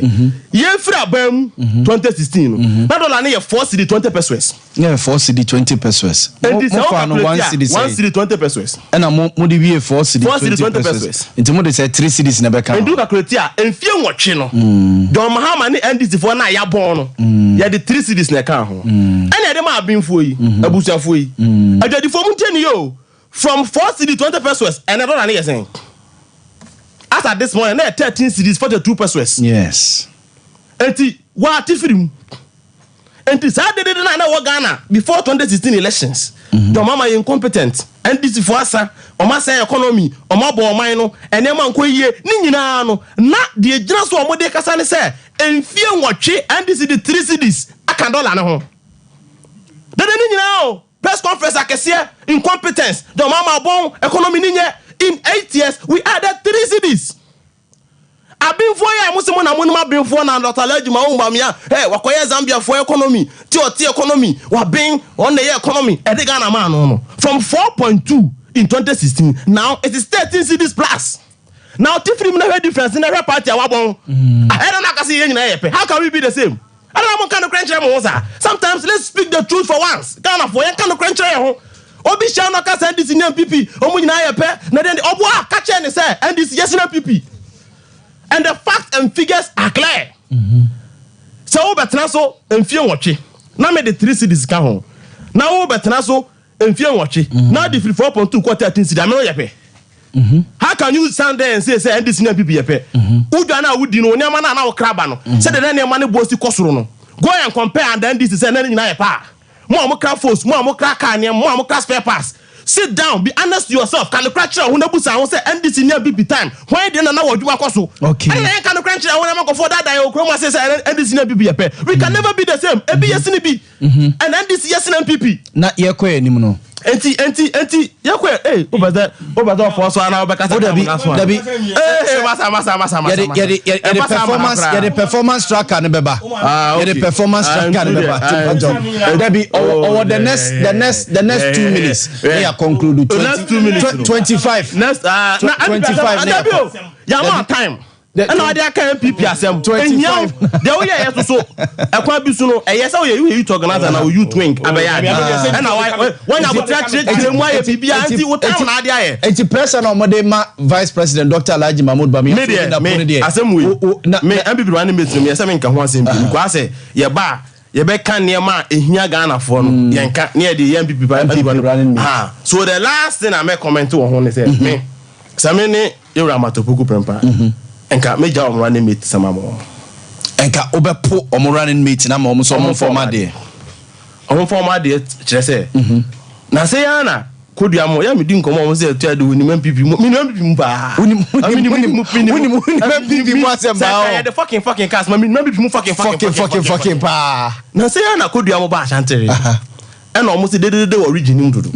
tombe hyehyia nipa a kan bi ewo mu rafo mu nyina kuhia wo no mu nyina kasa se oma MPP ni embra fo mu na mpenifo de o ma no tum mu ne ba fo na se yet why kan bi Joseph Chama Luta yeah Chama Luta dwabe allegation kakra ka bi asa da be hwu kum ai se chicheske bi ama Chama fo ni TV so nti why na ma de ba origin Chama Luta ofiri wa camp Chama Luta o hwe nkomo na so ofiri wuntumi camp enti mpenifo aba region mu se dede wu wa be shesha stakeholders nyina ne o makasa ama omu nyina aye se etu de eta adobremla obi aja rafokra last week as last 2 weeks am ne ba ha ono ampa me ka o mo friend bi ono mo friend bi oba aye wan tuja ana no to ice blog nko adante no prepa o mo friend bi no ba aye na fe ice blog the following week na blog nko badane de madano ba o ta ga ana mi tutuja ana ba wan tuja the next time na ko di amo no kasa no obeto ice block nko na o de bae de na go party ni no be ko afi ade achen ya na ese fro bi Chama Luta no you what allegations now when responded enti party ni when ese party no origin Chama Luta ofru one camp enti mi hwedi na am say na pokura de na o ha na o sa otu fo na no on form running mate ma wo said one way ya na running mate hu sensem to bi kura o kasa tia Yura because na po ofifikesiem o ta say eti mi hwedi na am say onya wo ma de mo o ta say na yeso de obi nkasa pudu nshi se pudu ni nya hyen kwa de a e be di ni jo o atantema mu ase so mu yi na pa so mu yi na pa mu asenka o me so obi nkasa pudu nshi na pudu ni nya hwia ye be di ni jo o mu yi na pa ndisi wa asenka me o ye be na mabuo do te ase ase so mu yi na pa ndisi wo de asemka me se obi nkasa pudu nshi o se ye anyi na pa se pudu ni hwia okay so ma anyi na pa e be bo am kan me chema kuma kire mu me se obi nkasa pudu nshi so ma anyi na pa e be bo am pa obi nkasa pudu nshi o se ka de brofo na te ase da bi se Dwama ma kofa former education minister na se e ba mi asoso fa former education minister o me fa form kra me se obi nkase se pudu ni nya hwia e be di nejo etimi de afuto na me dem aye Yura Matopuku Sankofo ne say ya na be ya. Onye no free. Onye so say musuro na pointing na wo pa na che so onya. Oh, me pese ye di ewura ho sem be ba be ewura. Patrick as musuro na po. Papa no. Mo say na po betima match Professor Gena no Poku Agyeman. Say education minister na education minister. Gene ne ho. Otumfo na ni mpon no. Asema be ya nkofo keka ne wa delegate on hwe ya. Na ewura sebi. No obi kura akwa kasa etia yo. And obi entimi. Enti sebe ya. And obi aboa. Sebe ya ye nkoduru ho kura no. Nka ewura na po. Ani de so a wo say running meeting sensemu. Maja mo mfa mo ade. Na da mo de mema no no. On fa ma ni nyo no me hia kwa me etia mu okun. Me hia de. Wa tetia. Ya tell papa. Ya tell. O de mo mfa ma ni ye. Etimo de na po ama be bo mo pa. Wo we na SOMPA FM wa he. Na ba betena ha. Na ni pa ko na discuss no. Mo be eja na ma no. Oh, ni da bi me cash. Ni da me cash. I was afraid the Patrick Etia, or Ashanti Regional Director of Student Affairs and Elections at the NDC and the attending K. Savo Raf. Yo. Patrick, you know. Patrick me Patrick Hasem. I like him. Some of you know more Patrick. Velasum. Na and semi go can sembia na what ono aja tum say double again. Okay, your microphone no. Why diabolic too much? Let me go to some of the issues I work at. Na KJTR project, na John Mahama, and I think we are going to the performance tracker no, and to aso. Yet Ghana ha. Yet Ghana ha. John Mahama bebu amamu fo, amamu kankan. Eh, no ding. Amamu kankan pa John Mahama bebu ni Ghana ha. Amamu fo, amamu kankan, amamu say KBM. Yen to aso. Ralph yen to aso. You are my brother, so sometimes they come with for brother something change. Interestingly, you see, who try to neutralize John Mahama's performance to Akufo-Addo's achievement in this country? Oh, there you go. I'm a more fool way. Oh, yeah, no. You can't say me enka. Interestingly, President Akufo-Addo maybe you. What kind of 8 years a year? In 2016, Ghana for over 1 million people a to abeti John Mahama no. Omo nyina nwu yo. 1 million people na to abeti John Mahama. Omo nyina ati ase kakra bi na nyam ko heaven.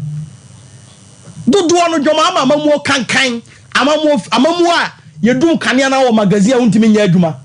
Amamu a common chalk John Mahama wontimi nche. John Mahama ne kache se free SHS kwa nya possible. Oti anu mo say penti John Mahama makasa asem on this platform. Se kuro bia ni ho a ebesi hene na ohene no kuro ni mu ma ofa wo mo oche wo mo yi wo mo tonton kuro ni nsase di hwe kuro ni nsase no de tokas nketoa Mahama kambu ma na kuro mrantie nya kokoduro tu ohene ne so sa no mo tu na de so a emire bi so yen sign kofo ohene ne mba John Mahama sa na ote so ohene a ya tu na de so ni abo ni ntutuo ni atwa dwan agu ni tiri so na mire bi so aso sa akofa na ba na bone a odu ko mu a mutu na de so no masa akomu bi President Akufo-Addo enam the performance in 2020 Ghana for man mfie na ka ho John Mahama kura mfie na ipa wo bepe no ene sa so train na ko de bre Ghana for this week Nana Akufo-Addo abaya Dr. Mamudu Bawumia di mu akotene pa elanche performance tracker performance tracker no botai ni say tumi a Ghana for the ma ban we say yemfa nyem puntudwuma emma Ghana for na hu be nya pa say yenya ahyenso de bia de be hu bia puntudwuma ne hye eno na in 2015-16 NDC for ye bi no mo frɛ ne green book NDC for ye puntudwuma nyina wo green book mu okɔ Ghana ha ba bia na hunhu no NDC for green book omo ye de call 2016 elections no omo develop Ghana kwan nyinala na so ko form na to ka na Ghana kwan atutu eno mo ye ne book na book ni kurakura omo ba kukura me nuai wa ha but MPP ama ye de na ye no ya no computer so say ya wo no computer so obehunu mfonyin no wo hu ba bia project na duro no akɔhwe enti this is an improvement ye mpese ye betwa atro nti no enye book mu nkwa na ewo computer no so a obetima akɔhwe na 2024 abatwo no Ghana ni no ebi kura on performance tracker no so nkɔhwɛ de Akufo-Addo aye ne mo no abɛhwɛ ne mpɔtamu ne de mpuntudu aban na ye no obɛhwɛ ho ato aba timi ye wa santima mu aye kasa yi makase santini ne santefo bɛhwɛ o mpɔtamu wa Asante region ha no ahwɛ ho ato aba before 2016 projects Nana Addo Akufo-Addo and Dr. Mahmoud Bawumia beto ya abandoned project John Ajekum Kufuor sha ase wa Santimam John Mahama ne NDC bedi akonya 2009 kacha Asantefo se Asantefo nya so obeye mpunto wa Santimam nti most of the projects John Ajekum Kufuor sha ase ananka be ma Asante bie no John Mahama kacha yen se Asantefo nto aba ma no one day or the gold mpo be chichira Santimaya enso Asantefo ani fisa akukọ sa kira koma enye ne fe there were several projects omantimi amfa nko omo green book nim yeti kroma makasa asemu na mengus nya aka so for line interchange George Kufuor sa ase NDC ba omo jaye Nana Addo Akufo-Addo na aye so for line interchange awie na wato akwa no so do abu akwa makasa asemu se na ofiri kumase ekọ sunyane apart from Mfensi to Akropong to Mopa egosi Mankranso ofiri Mankranso kodu sunyane double road George Kufuor ni so ade hunu o sha se nko be sha se fi sofo la e dia kosi NDC ba o mu jaye George Kufuor ka se Lake Bosomtwe Asante ajapade enti obeye double road after Asokwa interchange akosi Lake Road Kontanse NDC ni John Mahama bedi akonya 2009 sa Lake Bosomtwe Kontanse road no o mu ja no Coca-Cola Brewery Nana Addo Akufo-Addo ba sa kwan no yaw wafa so Lake Bosomtwe Kontanse Atonsu road one of the best roads I know Asante region. George Kufuor share Kwame Nkrumah University of Science and Technology Teaching Hospital. In 2008, NDC ni John Mahama buy John Mahama say was Asante mu to onye. Omu jai sa project na eneme no ka say. Nana Addo Akufo-Addo na we say almost project is almost near completion. Kwame Nkrumah University of Science and Technology Teaching Hospital. Teaching Hospital. I'm telling you. Okay. The regional minister challenged John Mahama and NDC say the 8 years of John Mahama NDC administration, no single hospital and a John Mahama NDC you see as here every year. Hospitals is our military hospital, Sewa, Bekwai, any formula, Konongo. These were hospitals and another Danko Akufo-Addo Betoye, a big George Kufuor ne shas here, a man and now do nebe year. Even the biggest achievement of John Mahama in Asante region, Dubai, KJTR project. John Mahama NDC shas here, Oman and Nana Addo Akufo-Addo MPP ne be we be che apart from 3 markets John Mahama NDC no Asante region Tafo Aswase and Atonsu market omuni any big project wa ometimi da kire Asante Mwa hwe yeti kroma Kumasi akwan nyina la seye ema in 2015 me na me part of the demonstrators ye ne share demonstrators ode no kwakwa pianom edi animu ye call demonstration ni wiye ono Dr. Nsiasare nom John Mahama bedi di Asantefo atem ka kire yense yakwan tutu entutu ono no odi gold mpo begu yakwan so enye de sabre no wonam adum ene the principal street of Kumasi na nyina tutu na Nana Addo Akufo-Addo baaye Kumasi akwan nyina la mfimfi ogu ni nyina so aka 4 districts na aka Mamponte Kwabre Manso Kwanta Manso Dubia ene Odotobiri these are constituencies are called to me say na akwan ne massive a problem but as at now Kwabre akwan nyina la President Akufo-Addo ame aye ni nyina aka quota ye dibegu so aka faadi to Kenya ase by June July na kwan no ye de quota ase faadi to Kenya ase faadi to Kenya ase kwan ne kwan ya for now yentimi kon wan no short distance okay faadi to Kenya me no kasa na even Manso Dubia part of the roads has been done aka agure sumbesi main junction me no kasa na President Akufo-Addo enyuma obeto aso pa from George Kufuor's project so enya in 1974 a champion se konfano maternity block ase every 1974 besi ene NDC na di akonya so dodo pa enam sesa project no wa santima mu nti anytime NDC ni John Mahama ba santima oba omanye Nana Addo Akufo-Addo ne sa project no obedwiri ni nyina agua oye the ma performance tracker ho wonfa so ne say ene oba santima mu ha now be projects are President Akufo-Addo aye no santima mu a emfa wo target nyina nkosi the airport international airport ne Sofo line project Swami project ne so dabi President Akufo-Addo has spread the project across the whole country me ne kasa ne AstroTurf aye boss ball e wo Ghana ha before 2016 the whole Ghana na yemi ensape na yemi ensao ene the whole Ghana over 150 astroturfs. Ashanti region you 23 astroturfs and our Ashanti region almost 18 completed. The NUA Mamponte Boamah, there are few of them are NUA. By all 23, what in sports complex in the Kanwa Astol and the maintenance of Kumasi Sports Stadium Mekanwa. There were 25 projects on sports infrastructure. Meno Kasane ambulances, one constituency ambulances. President Kufuor ma Ashanti region 49 because there are 47 constituencies. On my 49, including Kumasi Sports Stadium and the Konfano Teaching Hospital. What it can have 49 as ambulances and a President Kufuor and the Ashanti. So they are not on China. Court building, court to dine, President Kufuor. As in Ashanti region, this is a document in my hand. So document way, court to dine, quite 29. Oh, Ashanti region. Oh, Ashanti region. Okay, bit is our people. Completed. Yes, court to dine. Yedimu asem. Enquire back, Marco 34. So this are court to dine. Yedimu asem le ton chaya. Court to for judge for baby almost here. O court denyame enya senkuto na guo minim say ya wodo ani ehunu. Judges residence e womanpon. O court magistrate residence atuma kwa ngoma abu Ghana ha Ashanti region especially. Wo de eno ton chaya hospitals.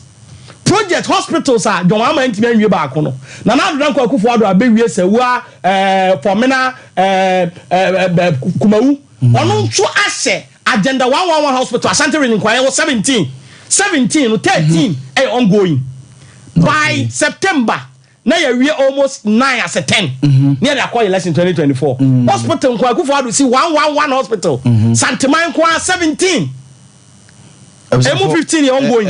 Raf, hold on kakrama me na ye picky information me ba ho. Mami phone see we no picky. Yeah, so ba Ashanti region we grow so kra to nchen. Now the judicial service for mo dan ade to nchen a. The free SHS in Ashanti man ye na ye nkwala school doors so pa o the whole Ghana. So we mabu no ma ko free SHS. Any adan a President Kufuor do asiagu e dia bia yi double track wa Ashanti man mo anya asenketo a. Me no kasa ne. Secondary school bia wa Ashanti man Ghana ha wo bus baako. E wo pick up Emma headmaster. District office bia wo pick up baako. Educational infrastructure e uncountable. Yeti Ghana ha ye kasa ne. Secondary school akwada bia President Kufuor do man tablet. E na Yaw Boamah say e fa so ni so no.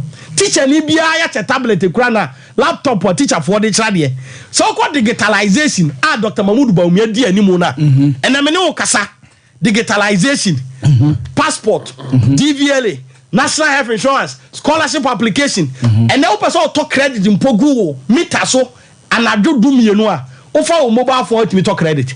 Mobile money into probability. First, now when transfers come through bank in Pompan call mobile phones. And I mean, say through the ingenuity of Dr. Mahmoud Baumia, so and then Marcus asked him on several platforms. First, Ghana, unam kwamwa MTT before na boy who buy. Ubedu kwam no mujina kwam no peja o monsa batene. Unam law the kwan so hu MTT.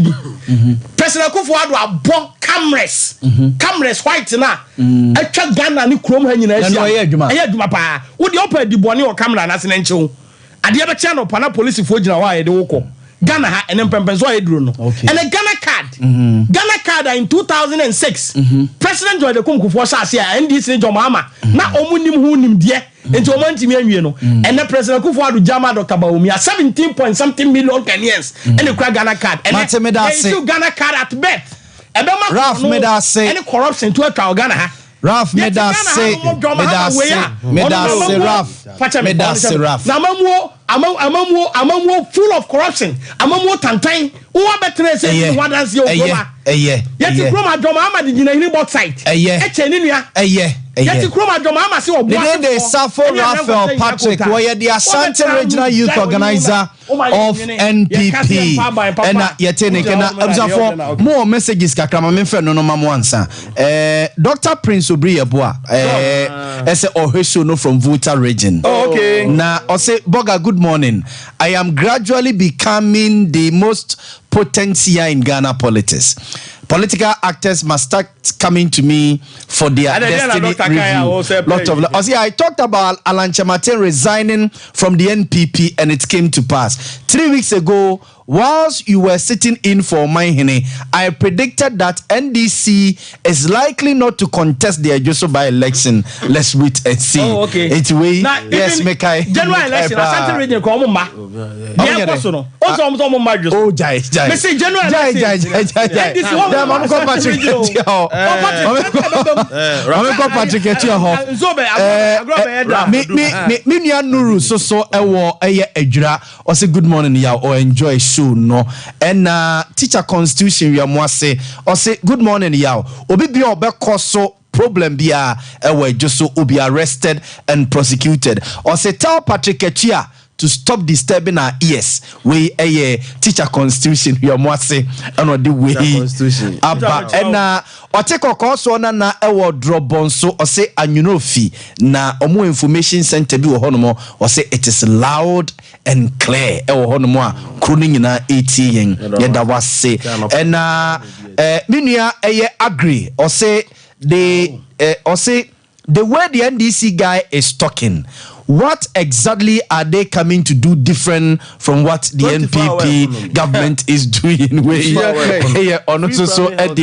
Okay, no, see, we happy birthday to me, you, Mate, Babe, Ediamo. But say, Asasi Jima send a message, Mame, and kind.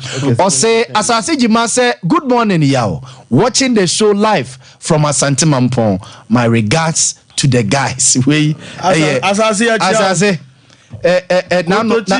Nano wine type appearance in Jazaze. Wanitia. So we are in now. Mokoma for more fufu. Yakoma for me, me chinipe noir. Me chinipe noir. Me chinipe noir. So dear fufu. Me chinipe noir. Hey, I dare unia. I say, man, dear could fufu. Me chinipe noir.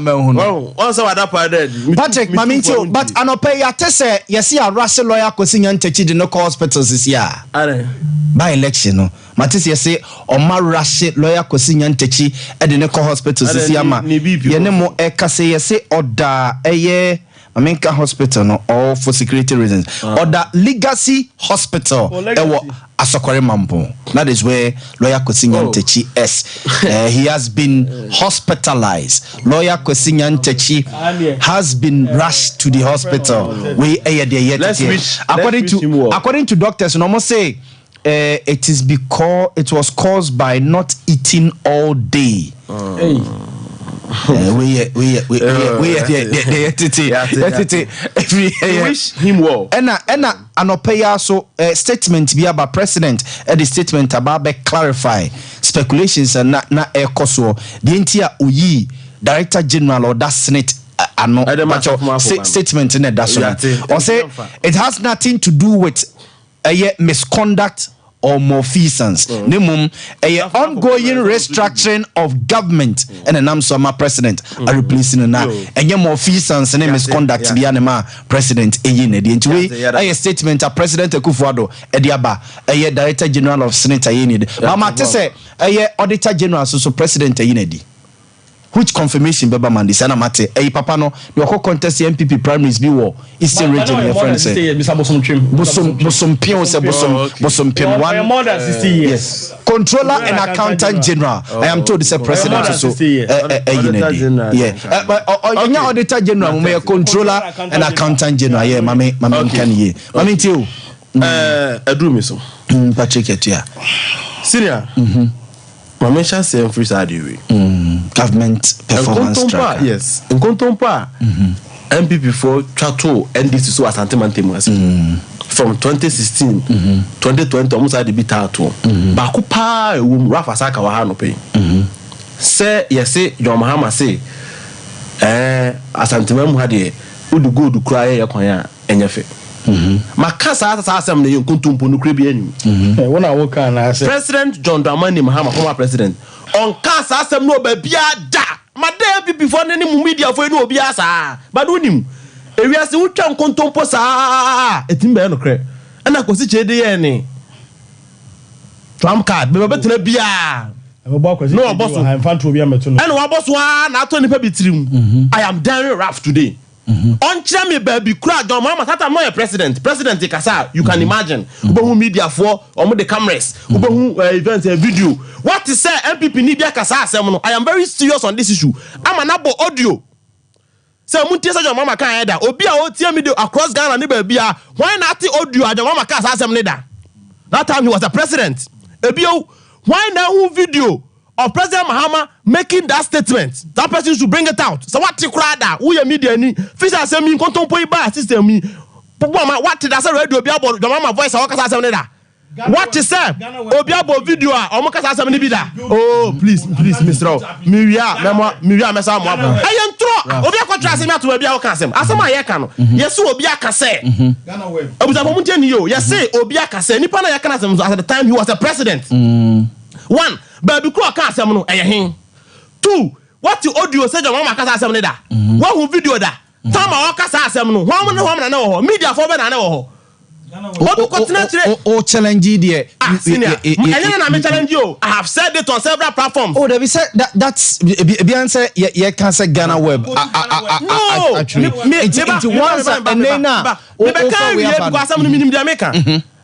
journalist be I forgot the name. Message CIA on Ultimate FM. And I come make it a story.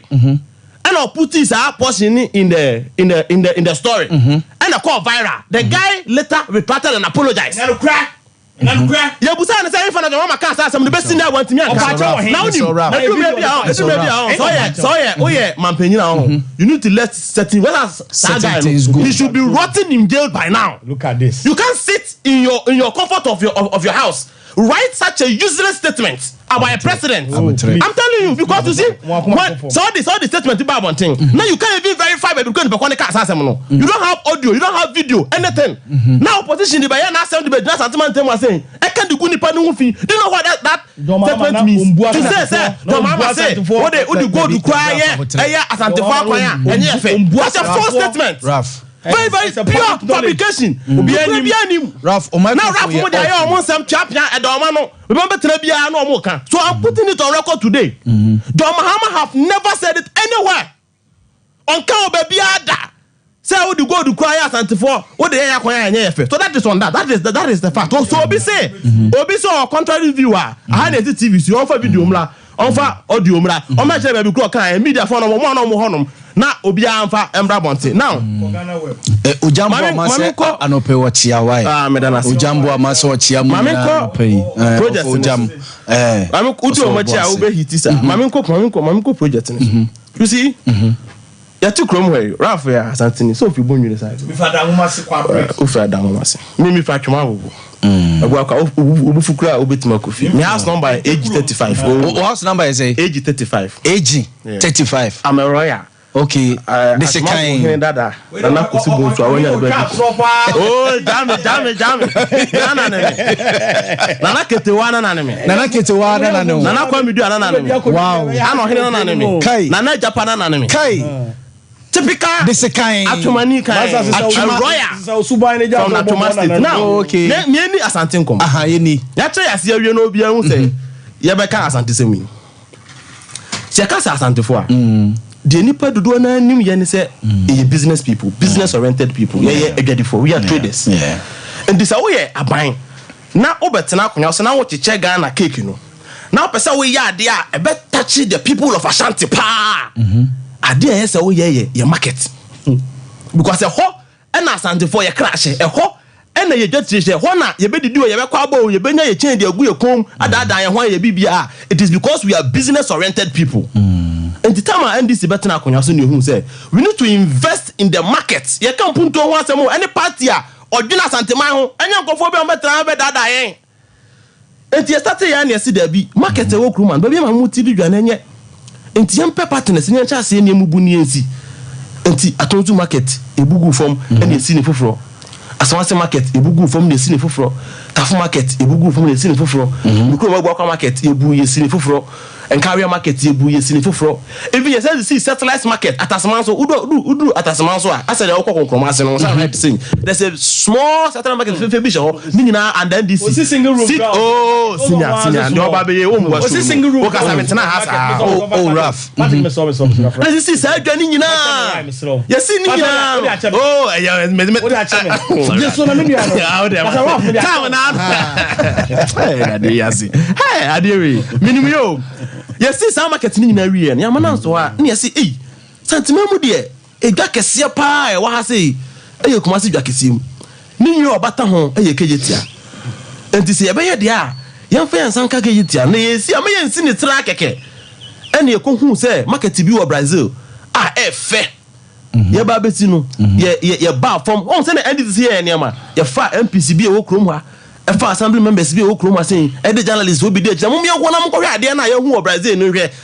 se mu hu ni sen om ko ye omu nyina obedi adan se ade we a ndc for de be de ade papa mo meye otumfo ada Roma oma ya asase no omom tutu su nyina ye tu wo mo e de ye be si keje te fe ene se ye ka Asante regional ubie Asante regional na ye showcase Asante regional first ade da wo ye keje te market opa bo Google no so se de si fefa se de musi tie ene se de Asantefo ye nya be party a ye di edwa ndc party na ya nto Yaw Boamah no party na nkofo beto ntwa to say yesrimfo party no sa yesrimfo party ni na adwene ye ho abesi dwa we amanya ya ma mutimu digwa omo se omo na omo ya Asantefo omo na omo do Asanteman de omo do omo saka ya na anwe ni tisi wo no entiene so oti krom ha sen ya we obia uhia obia wa ankasa eye ni yale enye yefun yale obo so hu susu ya wa ndc ni MPP mu a hwede kwan ndc fa so dc kejetia na hwede omo so fa so dc central market na fa jeje hwan na dwena Asanteman ho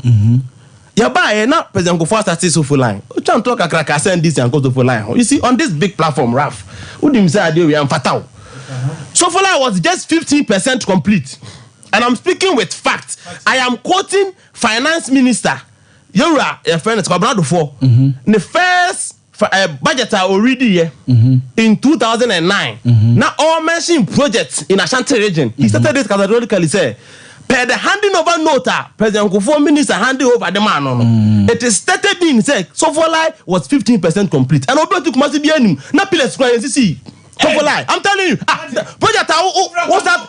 Oh, project I was starting around August 2008. Go and check. Edena, what we 20% in 2009. I am speaking with facts.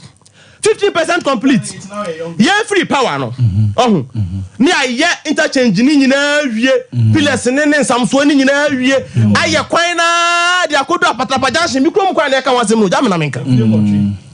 Tama ye kwan no om se ndisi fo amuam ye kwan no wie na omani wuye no papa nga no om sare bet omamuam e kwan na senka e fa akọ 8 na ase akọ 8 ana bi ndisi fo na amuam also ma ye na ketekete omani wuye wie no project no kwan na say GOG government of Ghana project enti ye budget na aban na yi ni sika dia akọ ho nya project hu sika da wo de se kejete yes sika da ho a omadi sika na adani asem no so for line no na sika ni ho na sika ni ho na government of Ghana project anuti aban na hwe ni sika mu no yi bi di akoye ye dodo apatapo junction be propaganda say oh and this for na fine 8 no why na 4 ni ade ade so quantifier na adru 87% mobile every apatapo junction ko mi kuro mabu akwa enu 2 kilometers o ta say o ma sa mu akwa nim kwan na o mo se yen efiri so for line oh senior efiri so for line ekwa patabajan shi wa onam kwanu to bi ahwe sa kwan we no omo se na nke senka fa ha ko 8 omo na nim document ko hu ye no ye wie say atra ya santo agyo ana me ka se efiri patabajan shi bi ko mo komo ni edi yes